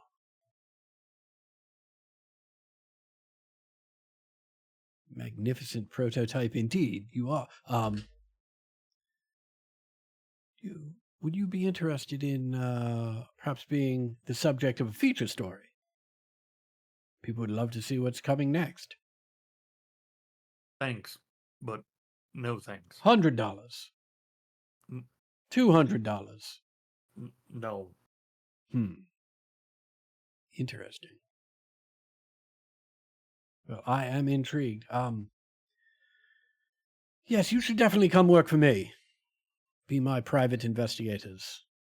I can easily match whatever it is this stranger from out east is doing. And at least when you talk to me, you'll be able to talk to me, look me in the eye.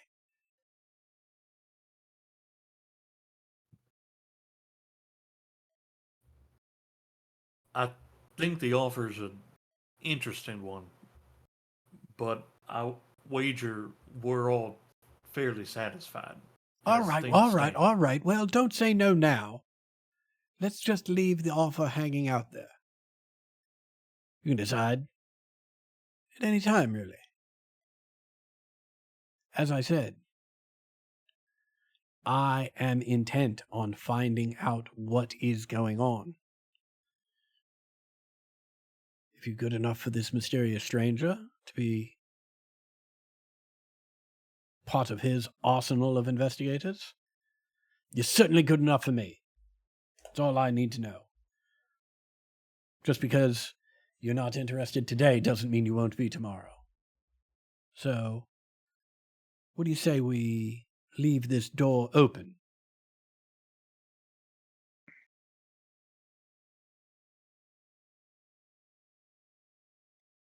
If you think say so. That's fair. Hey, you know this town pretty well, right? Yes, I think it's fair to say I know this town pretty well. Where would a man get a hold of a copy of the Tombstone Tatler?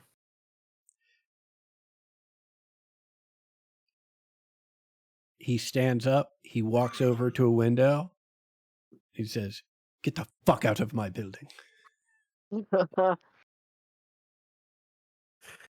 That is sort of like walking into a Wendy's and being like, "Hey, Can I get a have Burger King McDouble?" Whopper? Yeah. Does that mean the door's closed? No, don't be ridiculous. Just don't bring up that trash anymore. Fucking garbage. All right. Do you still want us to leave?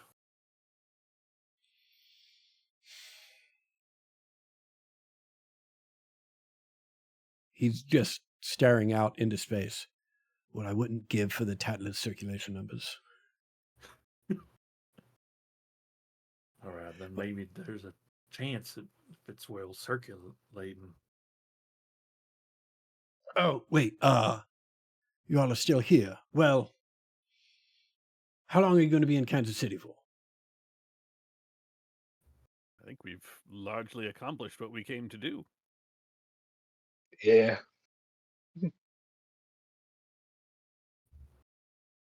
Oh, well, nonsense. At least let me put you up for the night.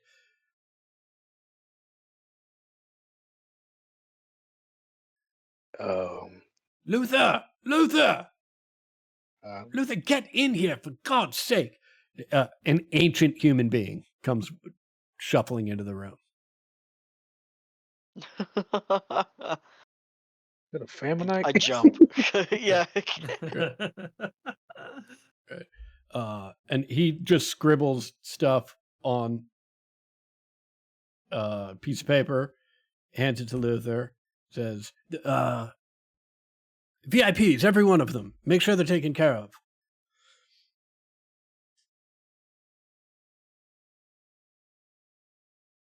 Luther just shuffles out of the room. Are you coming? I guess. Yeah, we're gonna follow this old man. Yeah. Yeah. Appreciate the time, Mr. McGee. For you? For all of you? Anytime. Although next time, let's try and say yes to the deal I propose. Mm. And a little tip of the hat.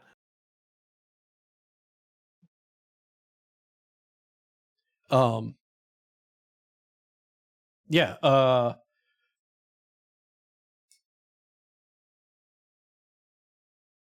Luther takes you onto the lift, rides down with you in silence.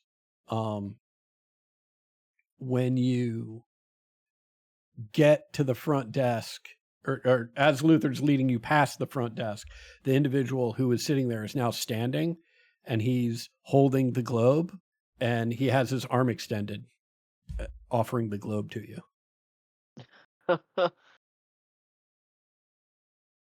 I'll take the globe, yeah. Yeah, you now have a globe.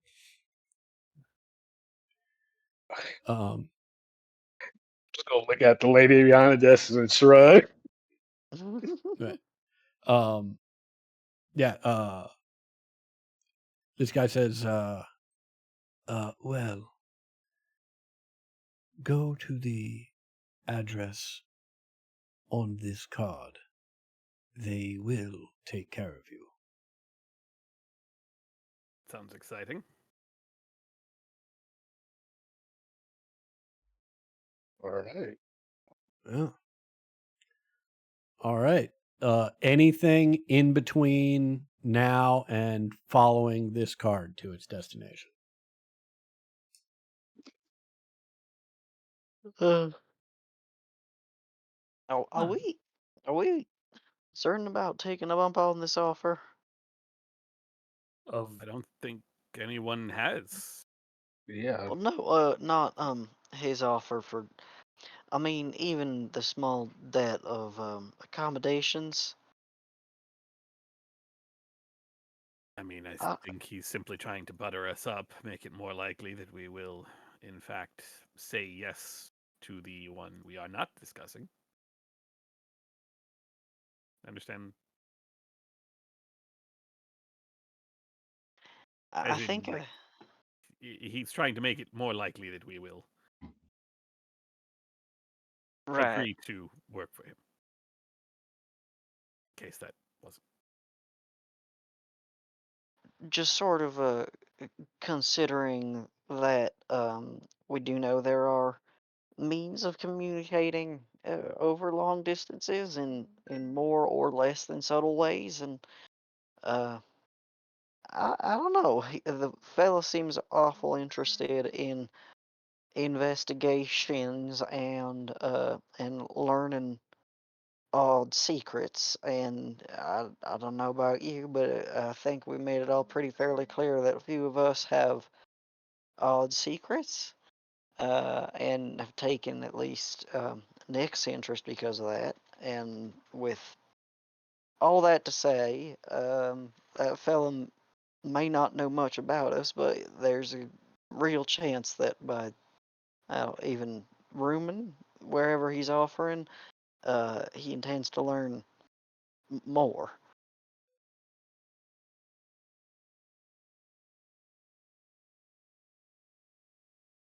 Do you live your whole life this paranoid? Like what? What do you say? I mean, as long as we are not intending to go spill our deepest and darkest secrets in this room, he's welcome to spy on me as much as he'd like. Oh, that sounds far dirtier than I really meant it to be. But mm, I mean, are you? I'm not sure the concern. I guess Are you if you're uncomfortable going there, then I am welcome. I'm happy to find other accommodations. I don't know. It's just that I sort of get often an uneasy feeling speaking to Nick, and I felt a very different sort of uneasy feeling speaking to Mr. McGee, and it just occurred to me that is it perhaps a little random what alliances have been purchased to us? I suppose. The relationship that Mr. McGee may have with Nick is already more information about Nick than any of us already had.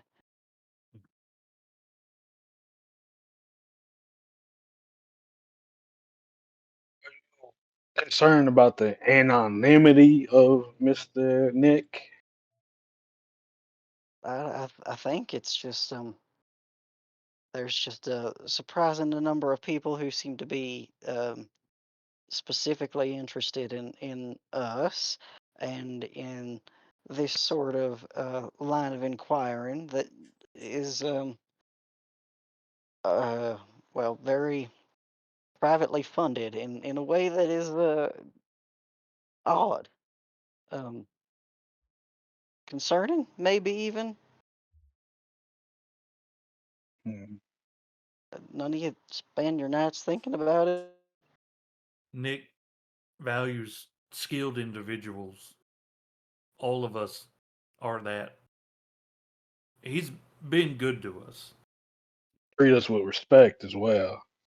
I Yeah, don't Nick's always mind. been kind, and he's never been. He's never really seemed like the type to, you know, go for the highest bidder. This guy just has an air of money talks, and it doesn't seem as genuine. His interest and his concern or care. I wouldn't even say that. He seems a very curious sort. I imagine that's why he and Nick seem to get on at all together. Mm, I think he's just probably the type who's used to being able to uncover the things that Nick has started to uncover and is simply not, well, not used to not having that information, this gentleman. So, Nothing wrong with hearing an offer. Mm. I was curious, but I think our current deal is better. Besides, Nick's, for what it's worth, he's got heart. What is your current deal? I mean that we're provided on the train many comforts and basic necessities you all would need are met. Yep.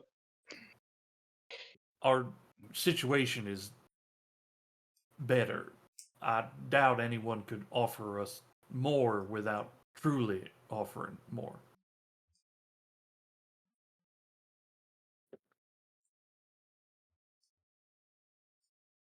It did seem a little befuddled about the conceptual use of train cars. Better to dance with the one you came with. But do we know that? Plus, I'd rather not cross the man that nobody knows anything about.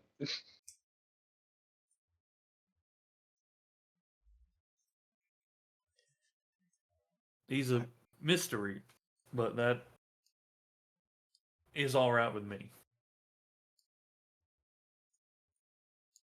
Mystery is more attractive than the desperation of this fella, I believe.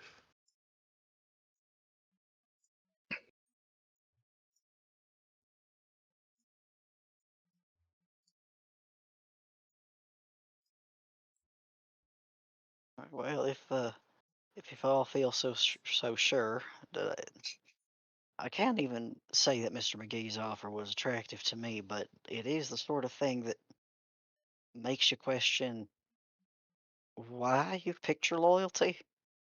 Hmm. I mean, blind loyalty is foolishness.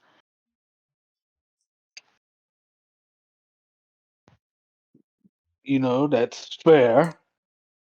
But with everything we have seen, he has done us no wrong. That is a good point. No wrongs and no terrible missteps and ain't nothing out here. We all come into something that's good. Good for us and each other, likely.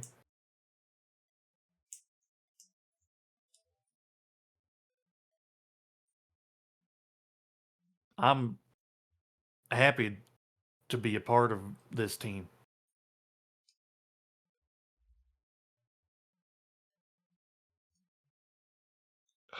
Why is that? Why wouldn't I be pleased? I mean, you've been blown up.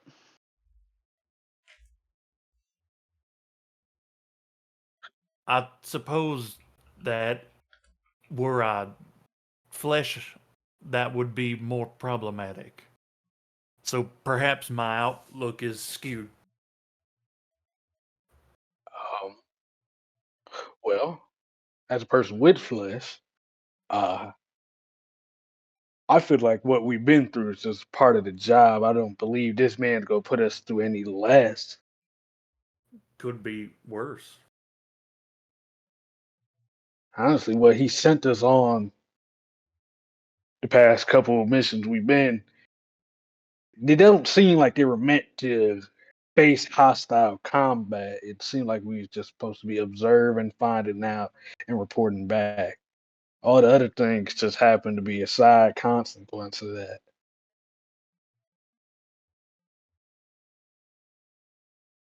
The job is not without dangers for certain. But I'm happy for you all to be a part of it.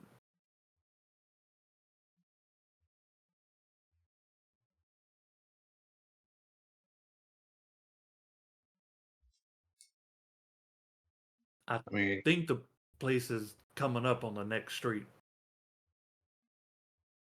you been here before? No, I just read the street signs. Oh shit, I wasn't even looking at those.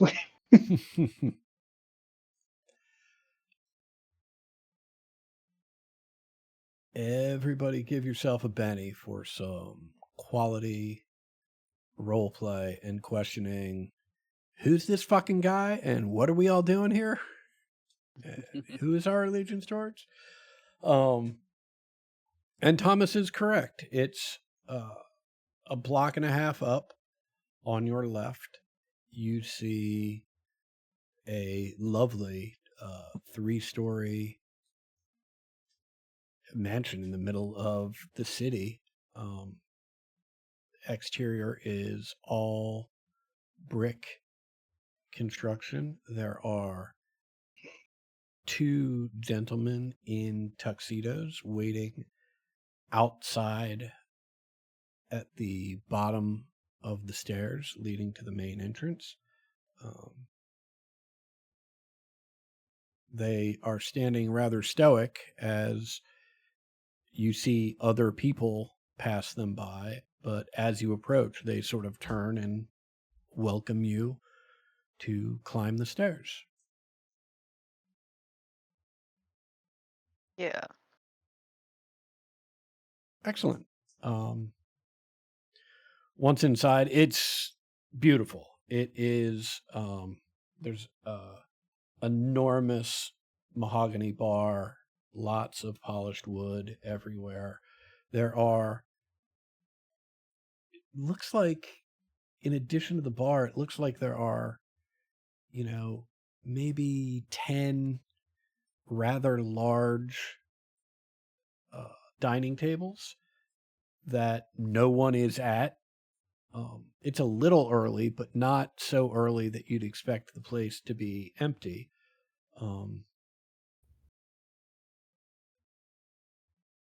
There is another individual in a tuxedo, a woman who motions towards one of the tables, which is actually fully set, and simply says, I can take drink orders and menus will be out shortly. But really, if there's anything you would like, please just let us know. I'll have a gin and tonic, but you can leave out the tonic.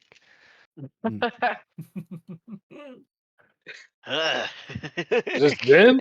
Just straight gin. And some olives. Mhm. Wonderful. And for anyone else? I'll take a whiskey. Excellent.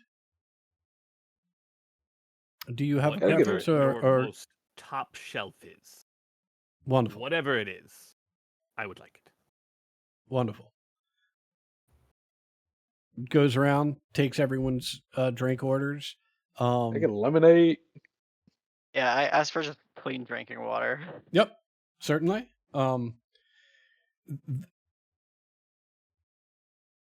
They never ask for your drink order again, and that is not to say that you can't switch it up if you so desire. That is simply to say that whatever beverage you've ordered, there is a new fresh one on the table before your previous glass is completely empty. I just love the idea of like, no, you're locked into this drink for the rest of the night. Right. If you decide to switch something up, you just mention it to whoever's bringing something over, and they'll leave the last one, bring a new one over. In terms of food, menu comes out with lots of steaks and chops and lobster and other more esoteric fare on there. And Thomas orders a big steak, rare. Yeah. Amazing. I'm also ordering a giant steak, but I just want to let this be known. This is everything Kane is drinking: water, lemonade, milk. These all. Oh Christ! Yeah. That's wild. I mean, really, it's just All three? it's really just the swapping back and forth between the milk and the lemonade that makes that sort of crazy. Like, I think It's too sour, so I want to drink the water, but I also want a little flavor, so I get to the milk, but then I end up back at the lemonade. Yeah. You're just making buttermilk in your stomach. Yeah, I do. I know you didn't mention this, but it just popped into my head. I do sort of like the idea, like for all of Kane's like badassery and tough guyness, like if his go-to drink was, I like chocolate milk. Sorry, but like that's just what I drink. Just a bit of Is, Um, Taki. is that invented? Oh my god, please. Nice. I had to look Listen, up if lemonade was it real sounds yet. like Will. If it's not invented, it sounds like William Edward McGee will invent it for you. All right, so the fourth one is just regular milk and chocolate milk here. Excellent. Yeah, and so this goes on for as long as you want it to. There are no other patrons that show up this evening. Yeah, go for it. And this is like hotel that we're in, or is it a restaurant? It is unclear, right, whether it is a hotel, a restaurant, a saloon, a private like supper club. Is it just a private residence that Mr. McGee holds to entertain like? Not certain. I mean, it is I mean, it's a beautiful building. It's about from the outside it looks like it's 3 stories. It might be more, but as the evening wears on, some of that is answered, although not entirely, when one of the many individuals who has been waiting on you just says, will you be staying with us this evening?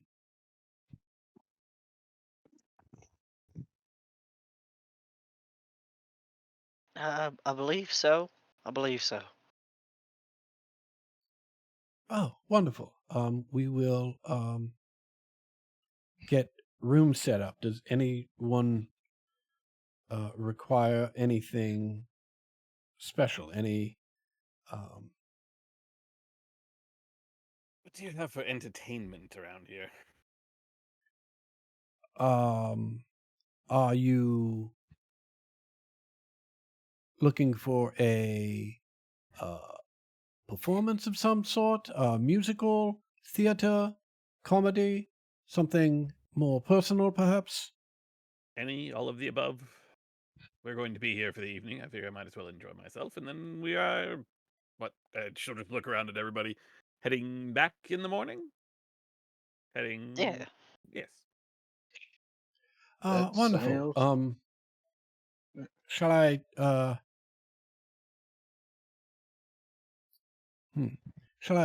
and is anyone interested in companions in their room?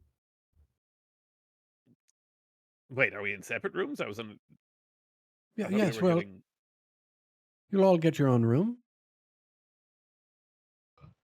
And Cornelius, you was gonna turn it down. No, I'm all right. Thank you. Wonderful. And I mean, not everyone has to answer. Like this I'll take individual. his.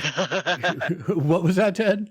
I'll take his. Okay, excellent, lovely. And like that's just one of like a laundry list of questions. Like, what temperature do you want? Do you need a hot water bottle? Do you prefer this kind of sheet? Do you like? It's pretty extensive, right? To make sure that everyone has a comfortable evening. In addition, a troop of like 6 or 8 people show up. They do a few dramatic performances. A band then shows up. The people doing the dramatic performance, they stick around, do some dances as the live music plays. There are desserts that are like wheeled out for you to sample if you wish. There are enough desserts that come out that there are certainly some that are wheeled out and none of you even touch, right? And they're just wheeled away, right? As if, oh, this was just an option. We wanted to present it if you wanted it. Yeah, Right. Thomas takes two little plates of it, sets it next to his big steak that's Yeah. uneaten and the glass of whiskey that's undrank. Love it. Love it. And no one has a word to say about any of it. Oh, that looks good. Yeah. What is that? What do you have, Thomas? What is that? I don't know. There's some kind of strawberry in it. Ooh. Yeah, I'll try one. I'll try one.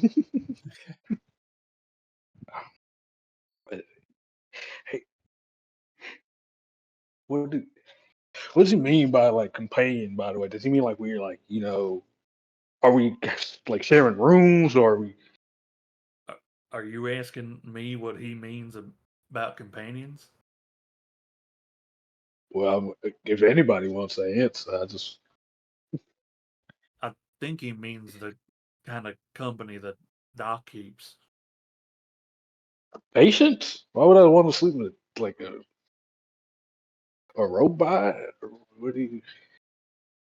I will Well- just reach over, put a hand on Cade's arm. Prostitutes, Cade. Prostitutes. Yeah, Oh, water has come out of Cornelius's nose at this point. Love it. so a lady of yeah, A lady and or gentleman of the night, yes. I didn't know you did all that. That's Well, why not? We only live once. you, you're so right.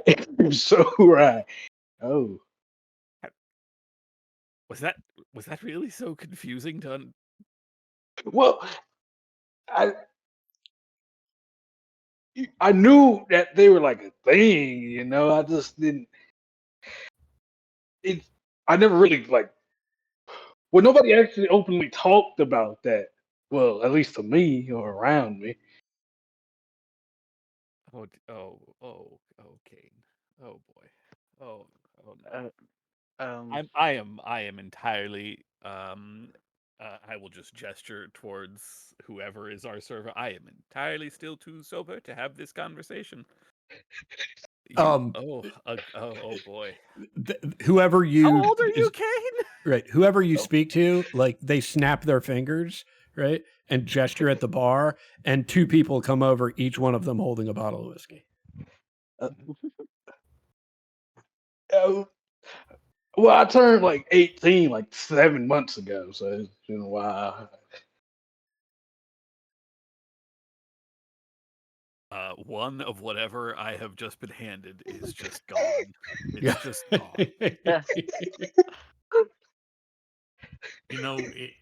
I hadn't been in a place like this before. If I was like you, Kane, I'd probably take advantage. Well, now don't rush yourself. Don't go doing anything you might regret. But if you are so inclined, there is nothing wrong with enjoying the life that you are living. It just looks around at everybody like, yeah, right. Absolutely. Thank you. I was actually on the fence about this, but your words have inspired me, Doc. Thomas. I'll wave to get Wait. like whatever our concierge's attention is. Yep. What are you?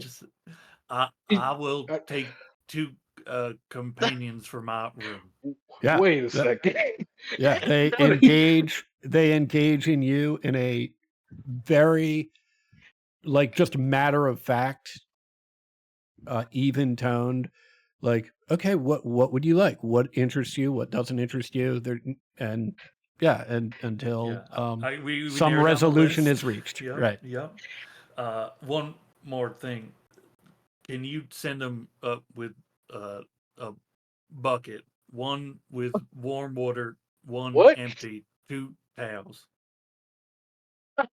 Certainly. Shall we? Kane has been like sipping through all 4 of this, like of his drinks during this whole process. Like, what's going on here? Shall we prepare a bath? and initially it's just focused on you, but then realizes, oh, apologies, Bath, anyone? Goes up. Okay. I tried to unmute for it. But yeah, hot as it can be. Yes, please. Yeah, and this just continues. The pampering, these people are here to really try and provide anything that is requested, certainly if it's within reason. And many, even if they're not, this goes on as long as you would like. No one is hurrying you off anywhere. When each of you decide to retire to your rooms, you get there. They are like full blown suites. They're, everyone's got their own private room, their own private bath. There's a private, sitting area that's just off of the main, or off of the bedroom area. It's quite lovely. Whatever companionship or other accoutrement you have requested for that evening is ready and waiting in your room. Thomas, the maitre d' actually accompanies you up to your room, and just at Mr. Everett, we did notice that you didn't touch anything that you had requested. Have we done something wrong? Is there something else that we could provide? Oh, no, everything looked fantastic. Although, perhaps a bottle of oil. Certainly. Shall we have that along with your two companions and the bucket of water in the empty bucket, or is this a different part of the evening for you? No, you may send it up with them. Understood. And disappears, and I'd say maybe a half hour later, there's a knock on your door, and there are various oil cans labeled with different qualities and viscosities of oil on them that are presented to you on a tray. Hell yeah. Whenever my friends arrive, I have them clean me. Yeah. Like scrub my body to eliminate the weeks and months of dirt and dust that's just in places that I cannot get. And once they're finished, like I talk to them a little bit, but they can hang out. Otherwise, like that's it. That's it. They are thorough, right? And they are very pleasant, right? And they are not making any move to leave the room unless dismissed. Yeah, cool. Yeah, I think I'll like get politely, like what's your name? How long you been doing this? Do you like it? That kind of thing, right? But yeah, I don't make them stay or anything. Like, Right. I do imagine that there's some point where after you've been thoroughly cleaned and after you've been through all the pleasantries, you're just standing absolutely still, like staring off into space, and they're doing the same thing, right? Until you realize, like, oh wait, like this will just go on all evening unless I say something. Oh, you know what? I will ask them though. Yeah. I ask them if they know, or I should ask, or who I can find out from, if anybody sells rattler hide here in the city. Um, the response you get is that they are unsure, but they will certainly find out, and you will have that information no later than the morning. I thank them for their time and let them enjoy their evening. Okay. Anybody else? Anything specific that needs to get done? I think Kane is going to ask for a companion, a journal, and something to write with. Okay. Oh my god. Oh no. He's going to do his thing for the first time. Okay. And as soon as he's done, he's going to start writing about the experience. Okay. W- Lovely. Yeah. That.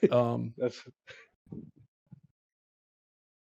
I think that's it for that boy. Okay. Yeah.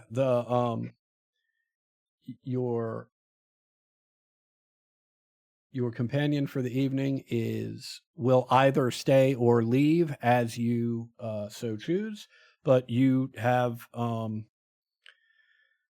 lovely time with a lovely individual, and all of the quality writing implements that you need to journal this very special evening in a young boy's life. I think he's like super infatuated with this woman, but knows this is going to end now. Okay. So yeah, she's gonna hang out, I guess, while he does Okay. his Yeah. writing thing. Yeah. Excellent. Anybody else?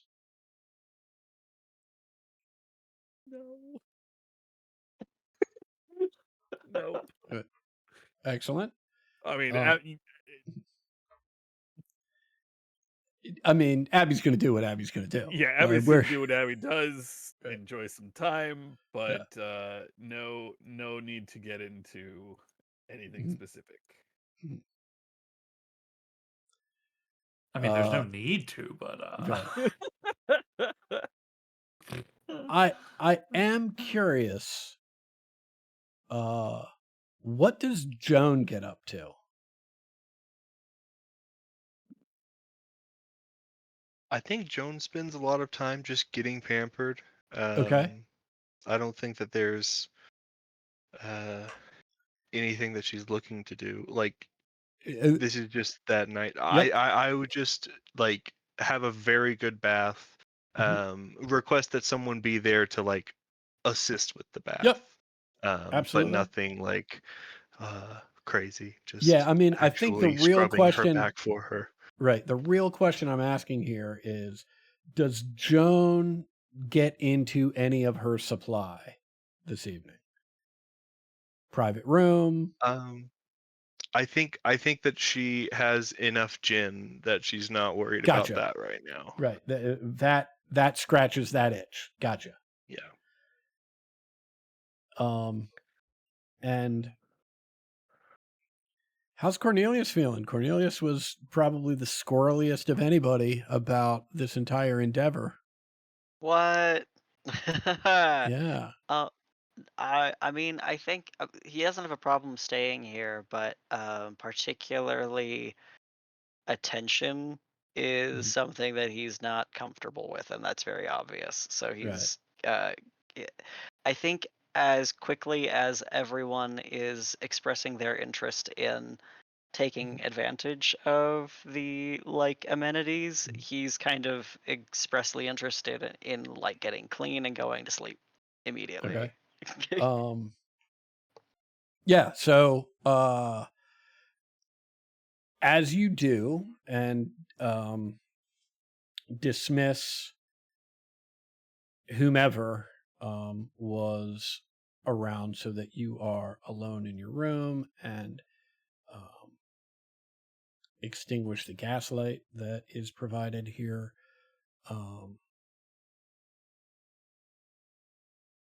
As you lie in the dark, head on the pillow, you hear a familiar voice.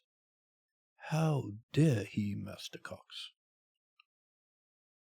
You are wise not to trust him. My eyes just like blink open, and I'm just looking, and I'm looking around. I'm sure I'm like experiencing multiple senses. Yeah, it's hard for you to tell, particularly now that you are in the dark, right? Um, are you entirely in this room? Are you entirely someplace else? Are you half here, half somewhere else? Right? It's a very strange sensation, but also one that is not unfamiliar to you. This voice continues. How dare he insinuate that things have gone wrong in the West? You and I know everything is going swimmingly. You were wise to turn him down, Master Cox. Sleep tight.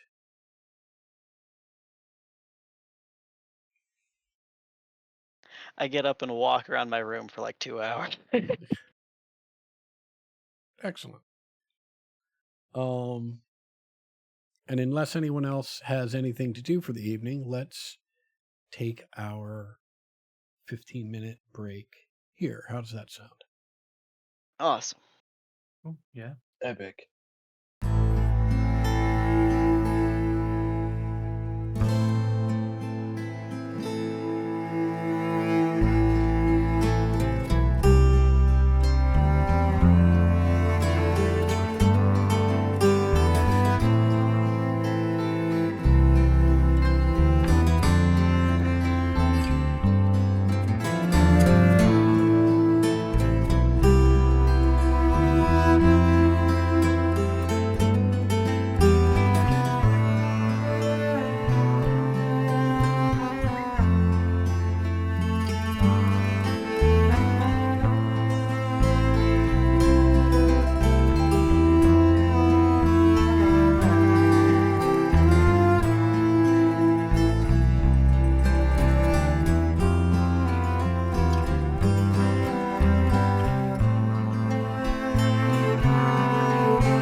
So, lovely evening is had by, well, almost all. Sorry, Cornelius. Eh.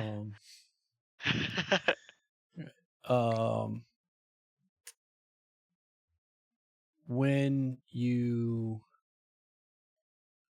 well, when is everybody getting up? I'm already up. Yeah. When are you heading downstairs, I should ask? Probably early, Right. like before sun up. Okay.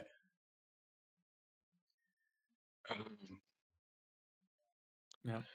Thomas looked at the comfy bed for a long time. Mm-hmm. Oh, Yep. Laid down in it. Got out of it. Mm-hmm.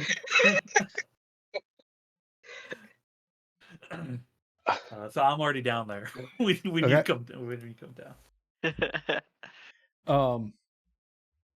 As you all filter down, William Edward McGee is sitting in the dining room, sitting at the bar.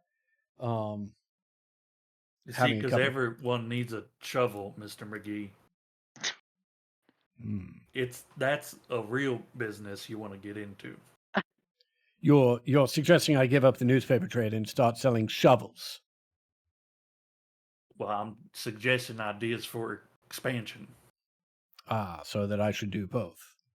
Maybe Sentinel branded shovels. It's not bad.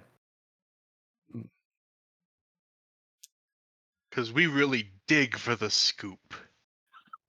I don't know, something like that. That's a good one, Joe. He snaps his fingers, right? And person walks up to you, opens up like a pad, scribbles something out on it, and asks you to sign it. Oh God, Joan. Can I mean, briefly see what it says? the quick read of it is he would like the rights to, and there's like 10 variations of "we dig for the truth," blah blah, like any of that sort of thing. How much is he offering to pay me? He's not. It's I'm not gonna sign it. right. It's those rights are ours.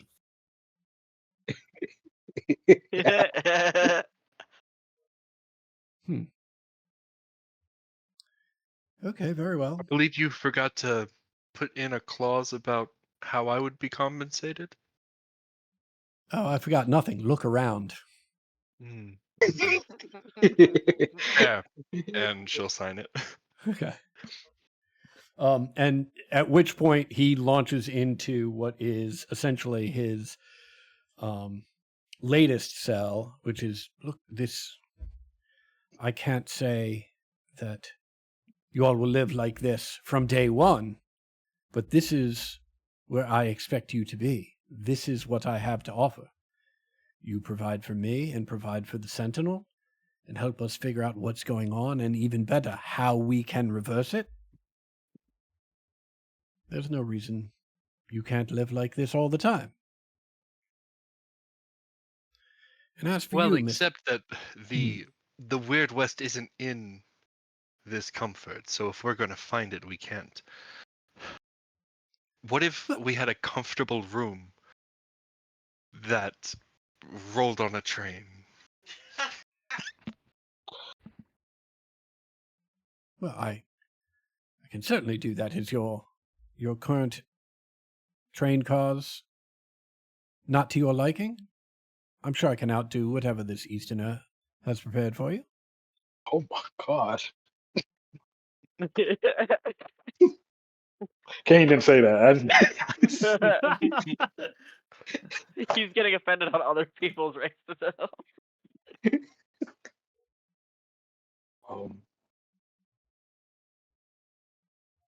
It's a kind gesture, but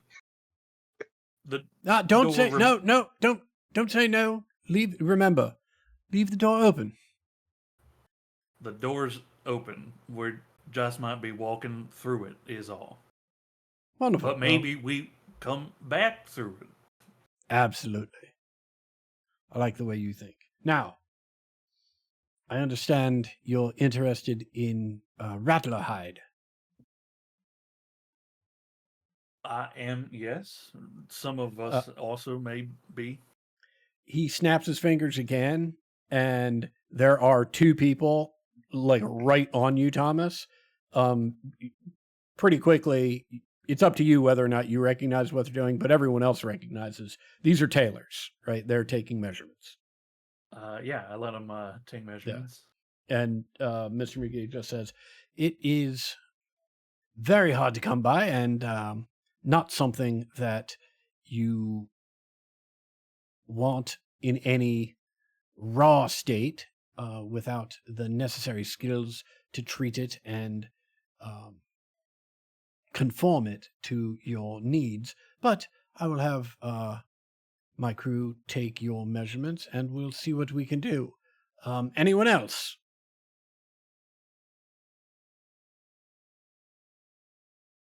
I'll take one. Wonderful. I take your measurements as well. Thank you. I've imposed enough upon your hospitality.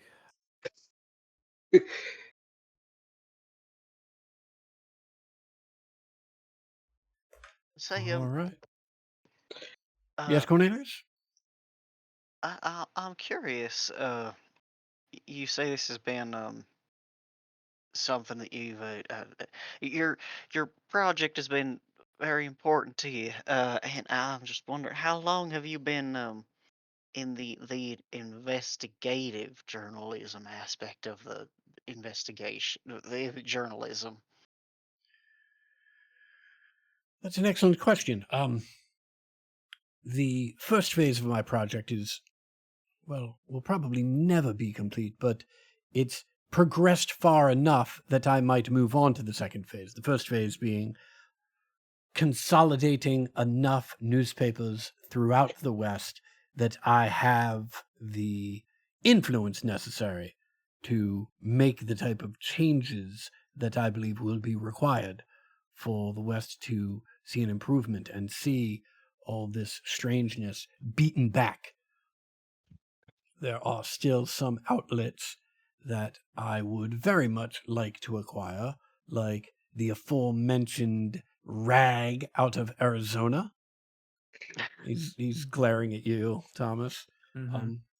But I have more than enough and have built the Sentinel's reputation such that we are considered the voice of reason and the voice of record throughout the West.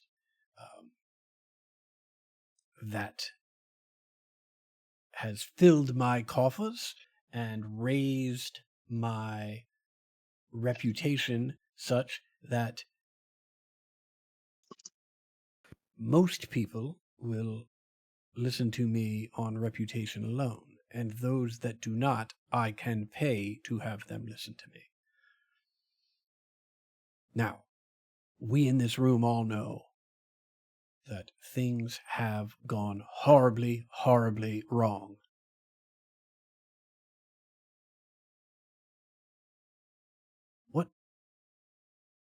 What person with means like mine would sit back and just allow that to happen?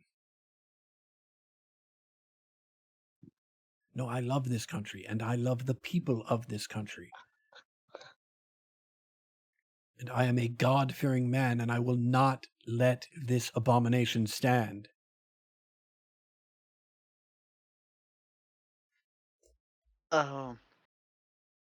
May I ask the specific nature of the abomination you're referring to? Well, yes, Mr. Cox, but you know, you've seen it, you've heard the stories.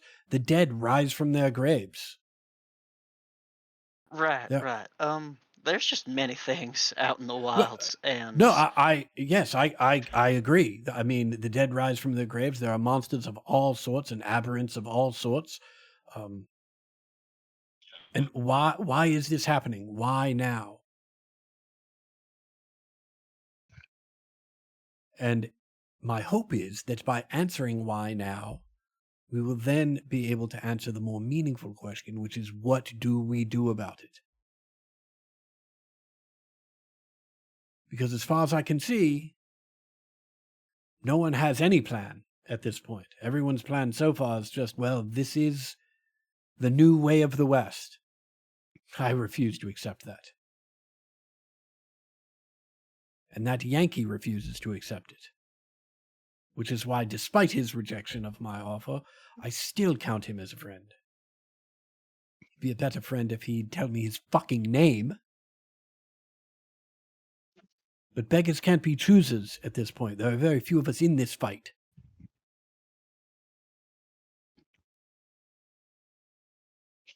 And if you decide to continue to use your talents at his discretion as opposed to mine, well, I will be disappointed, but at least you are in the fight.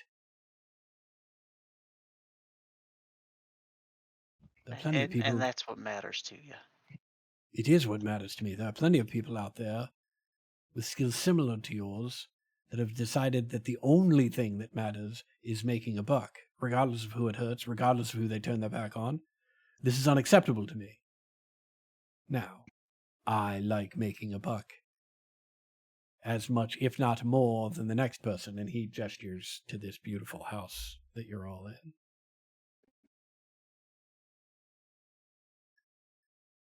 But I do not do it by putting my foot on the throat of those whose money I am asking for. You can ask the people that work at the paper. Am I demanding? Yes. But do I treat them well? Yes, I do.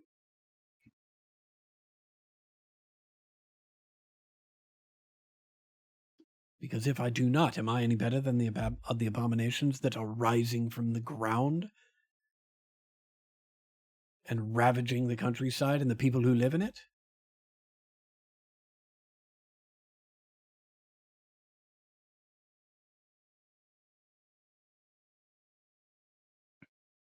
I think you said it best when you said the door will remain open.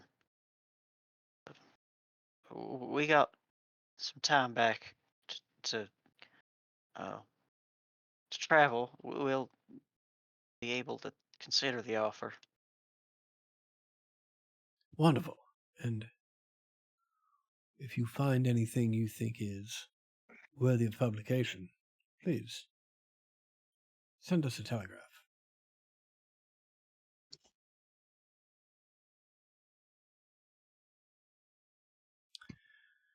Wonderful. Well, it was wonderful meeting all of you. Thank you for the message from your patron. And now the only thing left to settle is the bill. And he holds an envelope out. I'll reach for it and take it. And he snaps it before you grab it. He's like, you sons of bitches, there's no bill. Fuck you. And just walks out the front door. I mean, I was gonna pay the bill, but I would have been very upset about it. Oh my god. Man See, has that's- definitely grown on me. This man has definitely grown on me. I agree. I'm gonna- But plenty of bad things can grow on you too. I'm gonna be so honest. When he brought up the bill, I was getting ready to have to shoot our way out of this because I didn't I think we figured. had enough money. Yeah. No, fair. Yeah. Well, I've got. Wait, I mean, you I don't know did- how much he was gonna charge, but Cornelius, you did pay and, well, at the very least, tip your, right? You're looking at Cornelius? I'm sorry, I meant Kane, Okay. not Okay. Cornelius. I Although was like, there's a very obviously wrong, confused. wrong C name. My bad. I do love the idea that you're saying that to Cornelius, and Cornelius is just turning bright red and like sweating, and is like, no, like I don't know what you're. We're supposed to Also tip. wasn't alone tonight, but none of you have to know that. I didn't know there was a tipping system here. I didn't. Is that bad business? Is it bad business not to tip?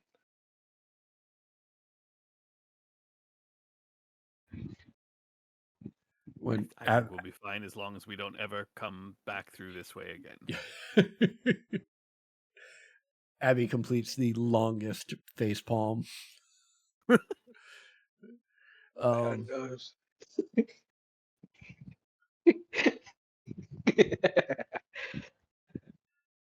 Excellent. Where to, team?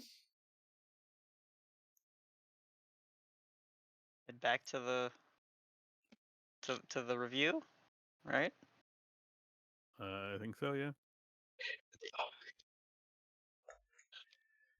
Very cool. Before we leave the place, I asked whoever's at the front or whatever of this, whatever this place is. Not sure where or what we stayed at. I'll ask him. Hey, you know what the deal with that Rattler hide is? Are they coming back, or did them folks just measure me? Oh, I don't believe they are coming back. I believe the measurements have been made, and they are now going to begin procuring the Rattler hide and then custom making the items. Oh, I'm sure he'll be in touch when it's completed. wow. All right then. I thought maybe there'd be a store, but that's just fine. Should I leave a forwarding address of where to ship them?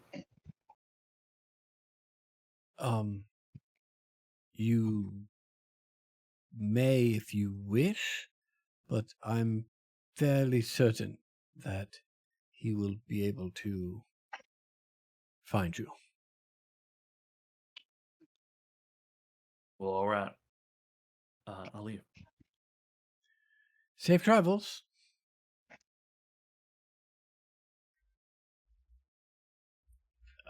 Excellent.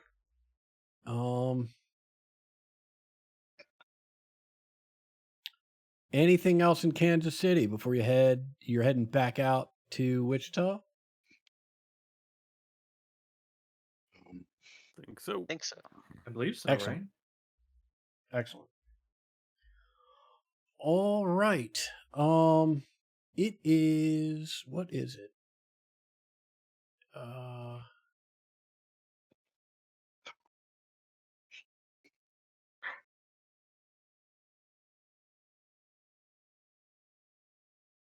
Yeah, it is no thunder and lightning today, right? But it is another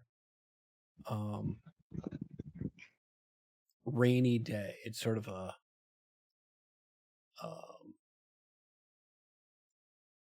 light but constant drizzle.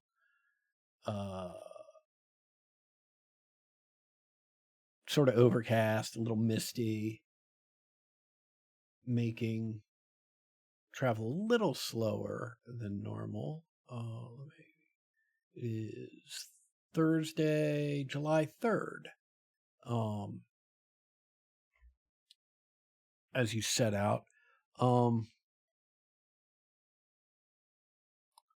As you were making your way across the plains on this first day, through the rain and the slight mist, you're on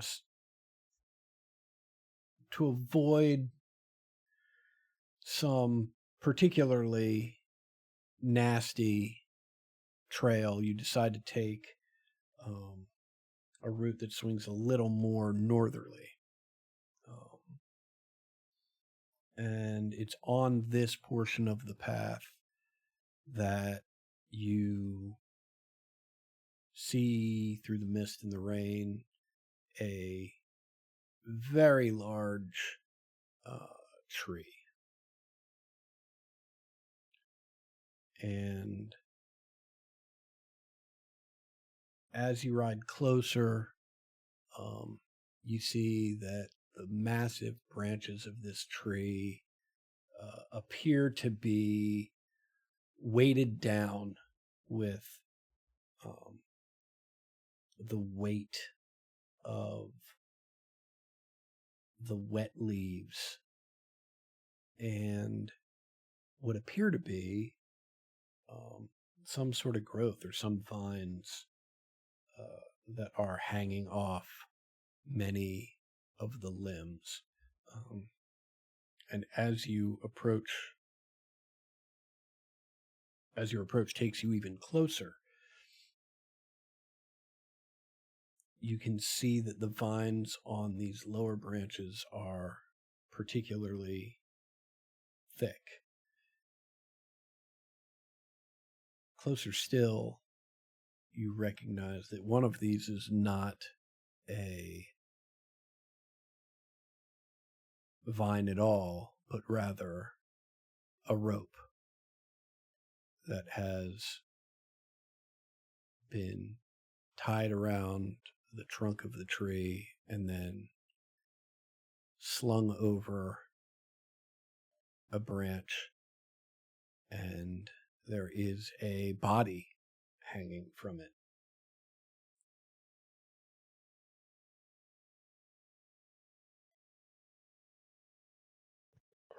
How old does it kind of look?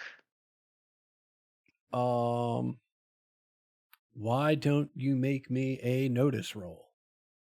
Sure.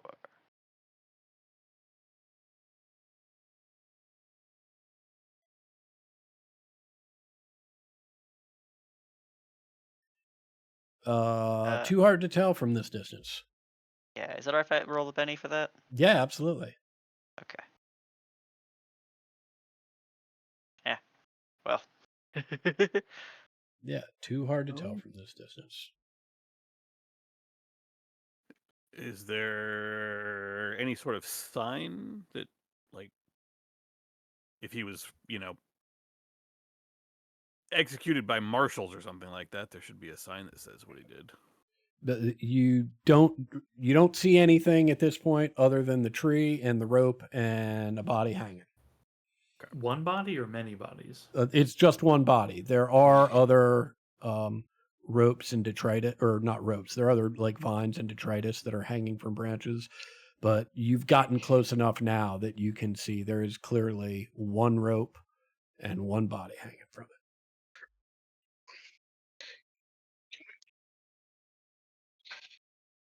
Can we stop? You want me to stop, Kane? Yes. All right, I bring it to a stop.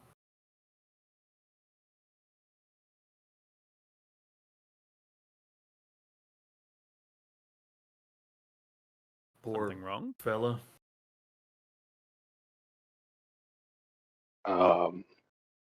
I do want to try to cut him down. So you're getting closer? Yeah, I'm getting close. Okay. As you walk closer, you see that this body, arms tied behind its back, hood over its head, was clearly wearing a poncho, and chaps and boots, still wearing them, right? This body's wriggling on this rope. Wriggling. Right? Is the Yeah. person alive, or does this look like... Well, Kane can probably answer that because it's not very soon after you're close enough to see this thing wriggling, you hear a woman's voice coming from under the hood. Hello? Hello? Is somebody there? Please, you gotta help me.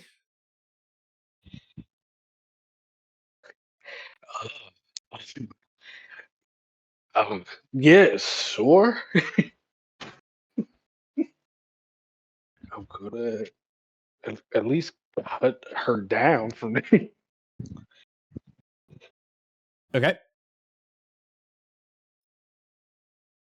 Ghost How? knife, baby. Ghost knives. It cuts ghost ropes. Do me a favor and roll 2d6 for me. All Okay. right. I mean, you're successful in cutting her down, but her arms are tied behind her back and she's going to take fall damage. All right. I was thinking of asking how high she was. She's not going to take fall damage because, I mean, there's cuts and bruises, but nothing all that significant. And she's like, oh, God, thank you so much. You have no idea how long I've been up there. I don't actually, and that's the problem now. Can you help me up, please? Yeah. Oh, to I guess like pick her up by her like bound arms and stand her up. Hey, y'all, is that dead person standing? Okay, so I look at Thomas for a second.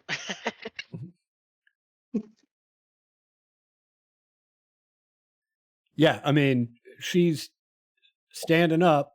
Can you the hood, my arms? Can you whatever you could do? I'd greatly appreciate it. I'm gonna take the hood off. Okay. You see a woman, long, red hair, pale skin, and she's like, "Oh my God, thank you so much." What day is it? It's the 3rd of July. Thursday? Thursday? Yeah. Oh my God, I can't believe it. And she, arms still behind her back, she walks over to the trunk of the tree and just starts kissing the tree. What the hell's going on here? What is happening now? I'll be happy to explain everything, at least the best I can. If you could just cut me free. And she sort of extends her tied arms out to you. Hey, y'all, I can't hear what that person's saying. I'm gonna go over there. We should all catch up. She was dead, right? It seems so. Drive on. We can check. Yeah, Thomas hops off and begins walking in Kane's direction. This is actually how y'all find out Kane is a necromancer himself. And this is how his dark secret is revealed. Right. So, Laudanum's not the only secret Jane's been keeping. I too have a dark necromancer. Okay. I'm having a good day, so I'm gonna cut you free. You better get your story right before they come here. Well, I mean, I can only tell you what I know, but I'm pretty sure, as wild as it sounds, and as you cut her free, she sort of, I mean, the trunk is way too large for her to actually get her arms around, but she clearly like reaches out as if she's hugging the trunk of the tree, right? And kisses it a couple more times. And then she turns to you and like she wants to give you a hug, right? And will attempt to, and how's Kane going to react to this strange woman you just cut down from this tree?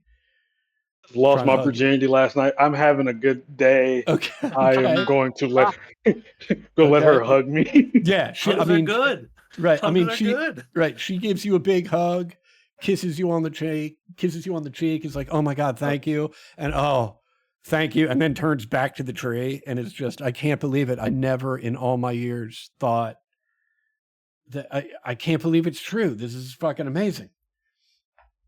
And like she spins on her heel and sees the rest of you approaching, and Kane, to you, she says, are they with you? Yeah, they're with me, but they're Oh. not as nice as me. I'm totally lying. I'm totally lying. Yeah, she's it doesn't take anything to clock this. Like she's so like out of her head, like with joy at this point that she's just taking everything at face value. And she's like, "Oh my God, I'm so sorry. I can't believe Anita, my name's Anita. You said today's the 3rd, July 3rd? Yes. I mean, I know this is going to sound crazy, but a posse strung me up what I believe was June 30th. I've been up here for 4 days. Oh. That's going to be a hard one to explain. Yeah, that's going to be super hard. Yeah, I don't think so. I think we can thank this particular tree for it. And as the rest of you arrive, right, she takes a moment and just, hi, thank you so much for stopping. I know what it might have looked like. I can't thank you enough. I was just explaining to, I'm sorry, what's your name? Hey. Okay, I was just explaining to Kane here what I believe is going on. I know it sounds crazy, but I have been strung up on this tree for 4 days. Really? I believe it might be 5, it might be 3, but it's been a long time. There were at least 2 other traveling parties. Who knows how many people were in them? I had the hood on, right? There were at least 2 other traveling parties that I heard that rolled right by. So again, thank you. I believe what we are dealing with here, I mean, I can't believe it's true, but there's no other explanation. I believe what we're dealing with here is a sanctuary canopy. Have any of you heard of a sanctuary canopy? Right? And like this would not be common knowledge. This is occult, weird science, maybe religion shit if you've got that. So Adam, what about fighting? Would that yeah, dude, if you want to try and fight this tree, that's your business, brother. Okay. Explain this to me in terms of fighting. Okay. Can I do a notice check? I've seen this somewhere. Okay. Cornelius, I would say for you, right, this name, the sanctuary canopy, like that rings a bell, like, but all you can really get is that this, you don't know what it is, but Anita's clearly not making the name up, right? That's something that registers with you. Abby, in your education, right, and particularly given the extraordinary things that you were trying to, and in many ways have accomplished, there were all sorts of weird explorations that you had to engage in. And one of them was an old tale about trees that were used for lynchings, and that the reason it came to your attention is because the tale was that sometimes if a tree is used over and over and over again for lynchings or other extrajudicial hangings, sometimes, in very rare occasions, the tree just can't take it anymore.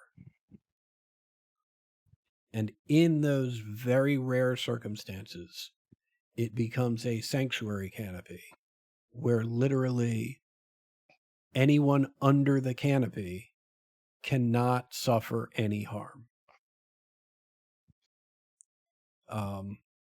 It came to your attention as a potential avenue for reducing the amount of harm a body might take while you have to do all of the things you need to do to marry it with metal, but you could never confirm that this was in fact a real thing and not just an old tale.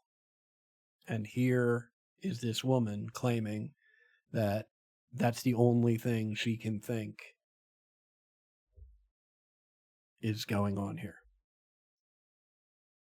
Yeah, that's very, very convenient.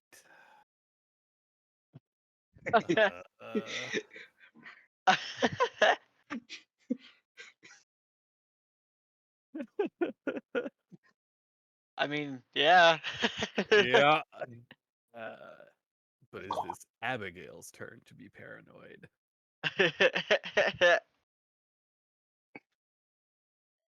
I have heard of a sanctuary tree. I've just simply never found a sanctuary tree before. It's ridiculous, right? It sounds ridiculous. Sean is very close to what I was thinking. It's too funny. It's too funny. I'm not at my computer, but if the idea is just shoot her with a shotgun and see what happens. She says, well, she didn't say, Adam was saying, like, yeah, she can't be harmed. Bam! We find out.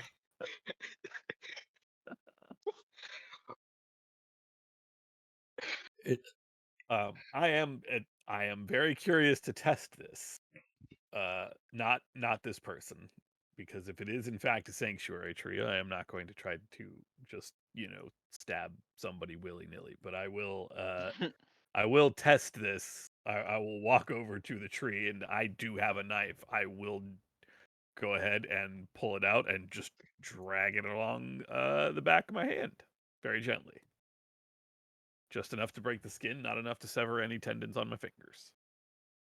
Yeah, you drag it across the back of your hand, and it's strange. You feel the blade penetrate the skin.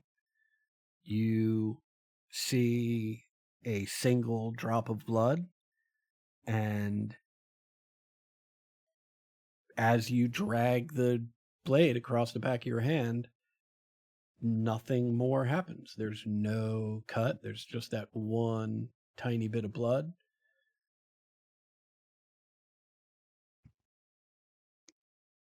And that's it.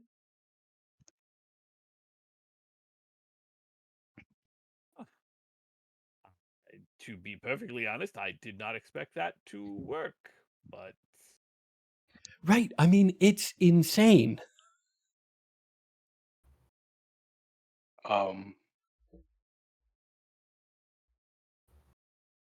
So we're saying the tree gives you mortality? That's what we're saying right now?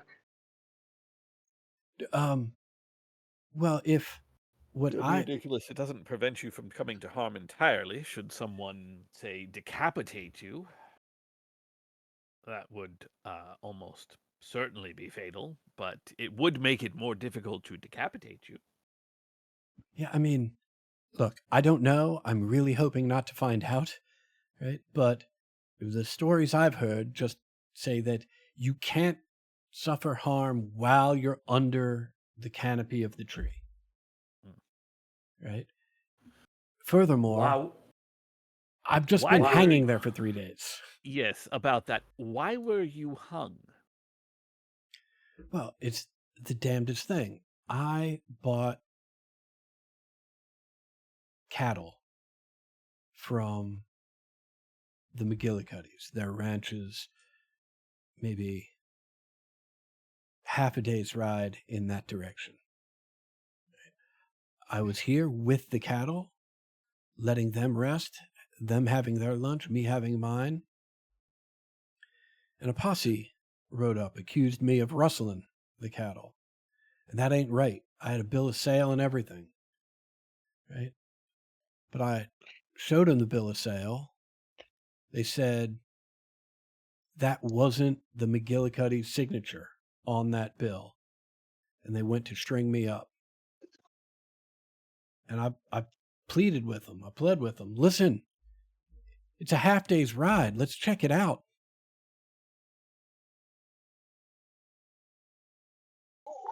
And they didn't want to hear it. But I swear to you, just like I swore to them, right? I bought them cattle honest. I'm a good person.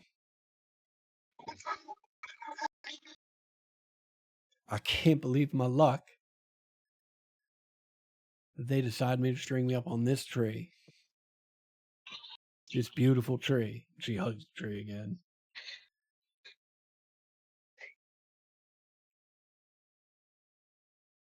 Adam, is there a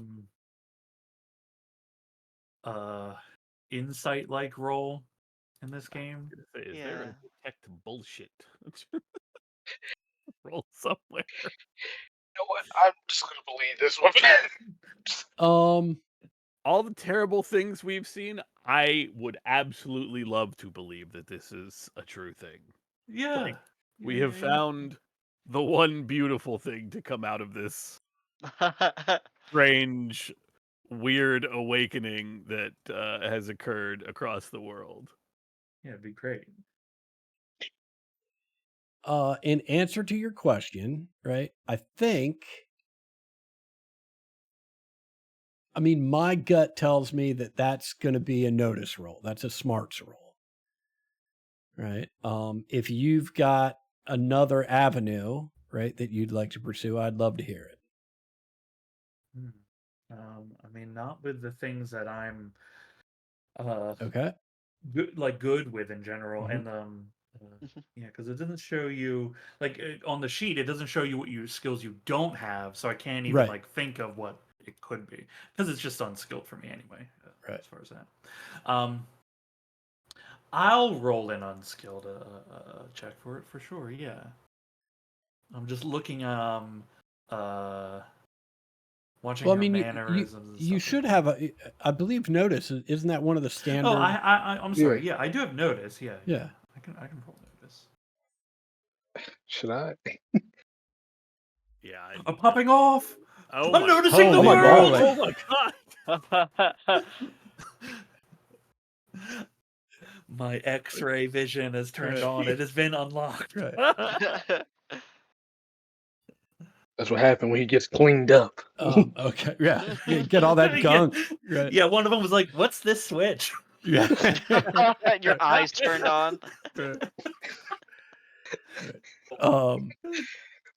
Right. Thomas is limitlessing. Yeah. Okay. Abigail and Thomas, you feel like she's being absolutely earnest, right? In addition, Thomas, you also notice that the like flighty, sort of hyper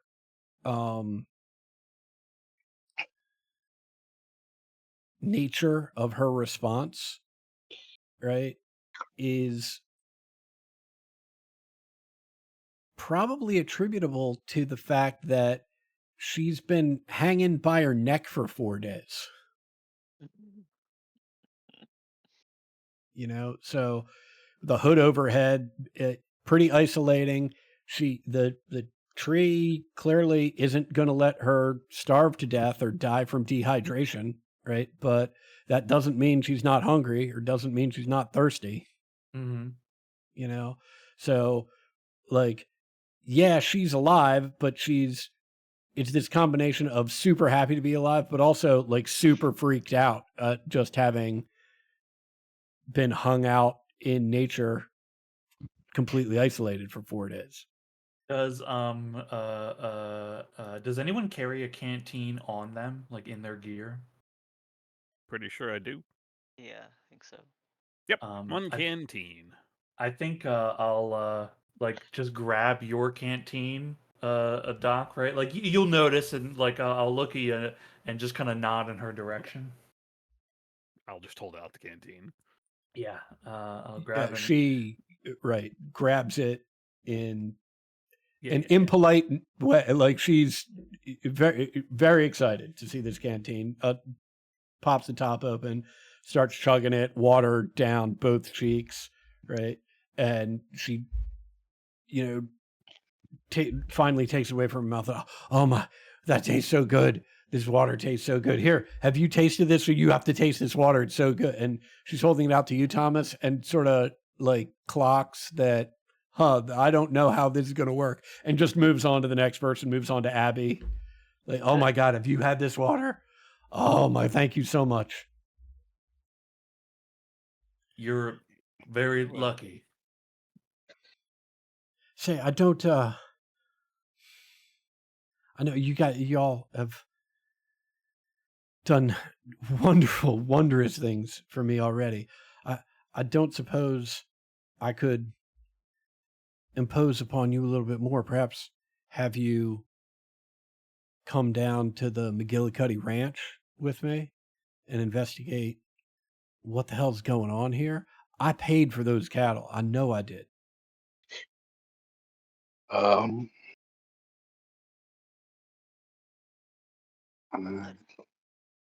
I don't see why not. Now, But I if don't it, I don't have any money. I used all that for the cattle, but well, I do have this. And she reaches into her back pocket and pulls out a single playing card. It is the Jack of Clubs. She says, this has been with me for a while.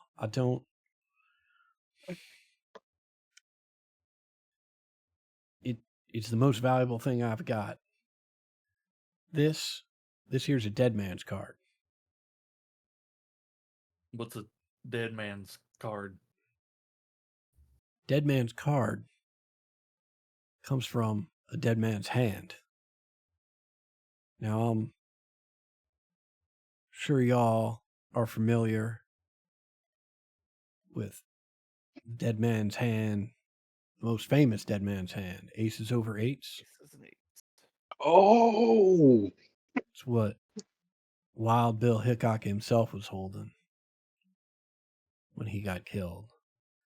Well, see that ain't the only dead man's hand. For a dead man's hand is made when a person is shot to death while playing a game of cards. This here card is from one of them hands. And as I understand it, this card, if it's on your person, it will call down the spirit of the individual who was killed to step in front of one bullet for you.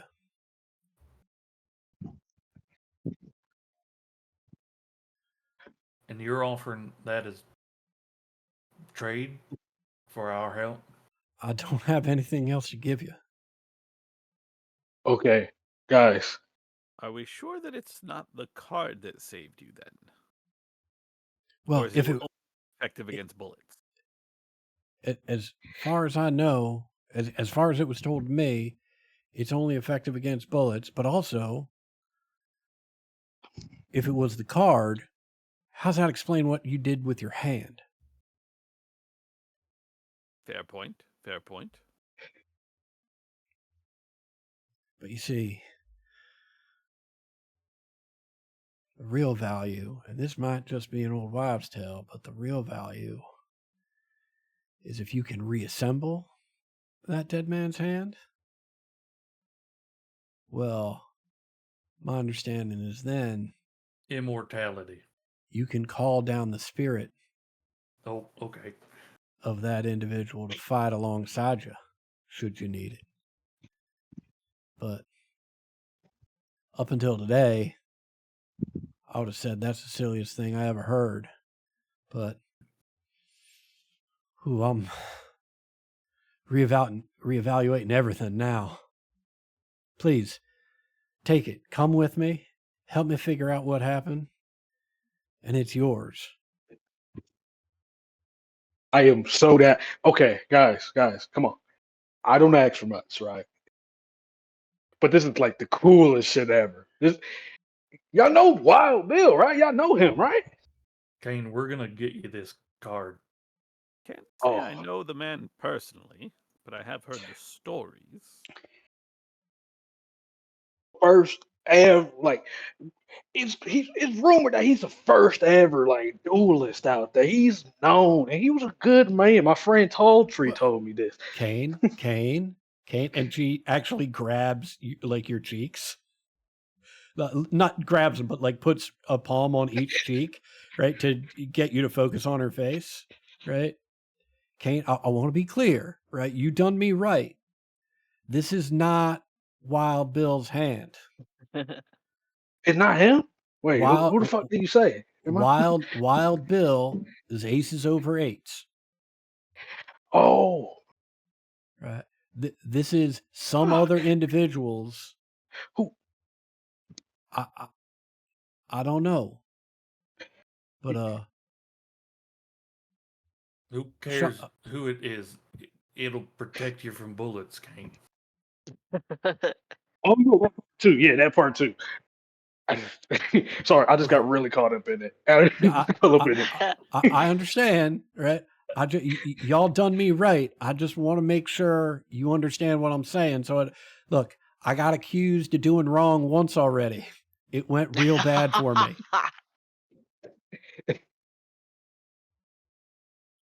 Are we clear? I am clear. I really still want that card, though. Should we head to the McGillicuddies then? Yeah, why don't you hop up front with me and tell us all about it? Wonderful. And y'all head off to the McGillicuddies, which we will visit in our next session. Oh, yeah. Yeah.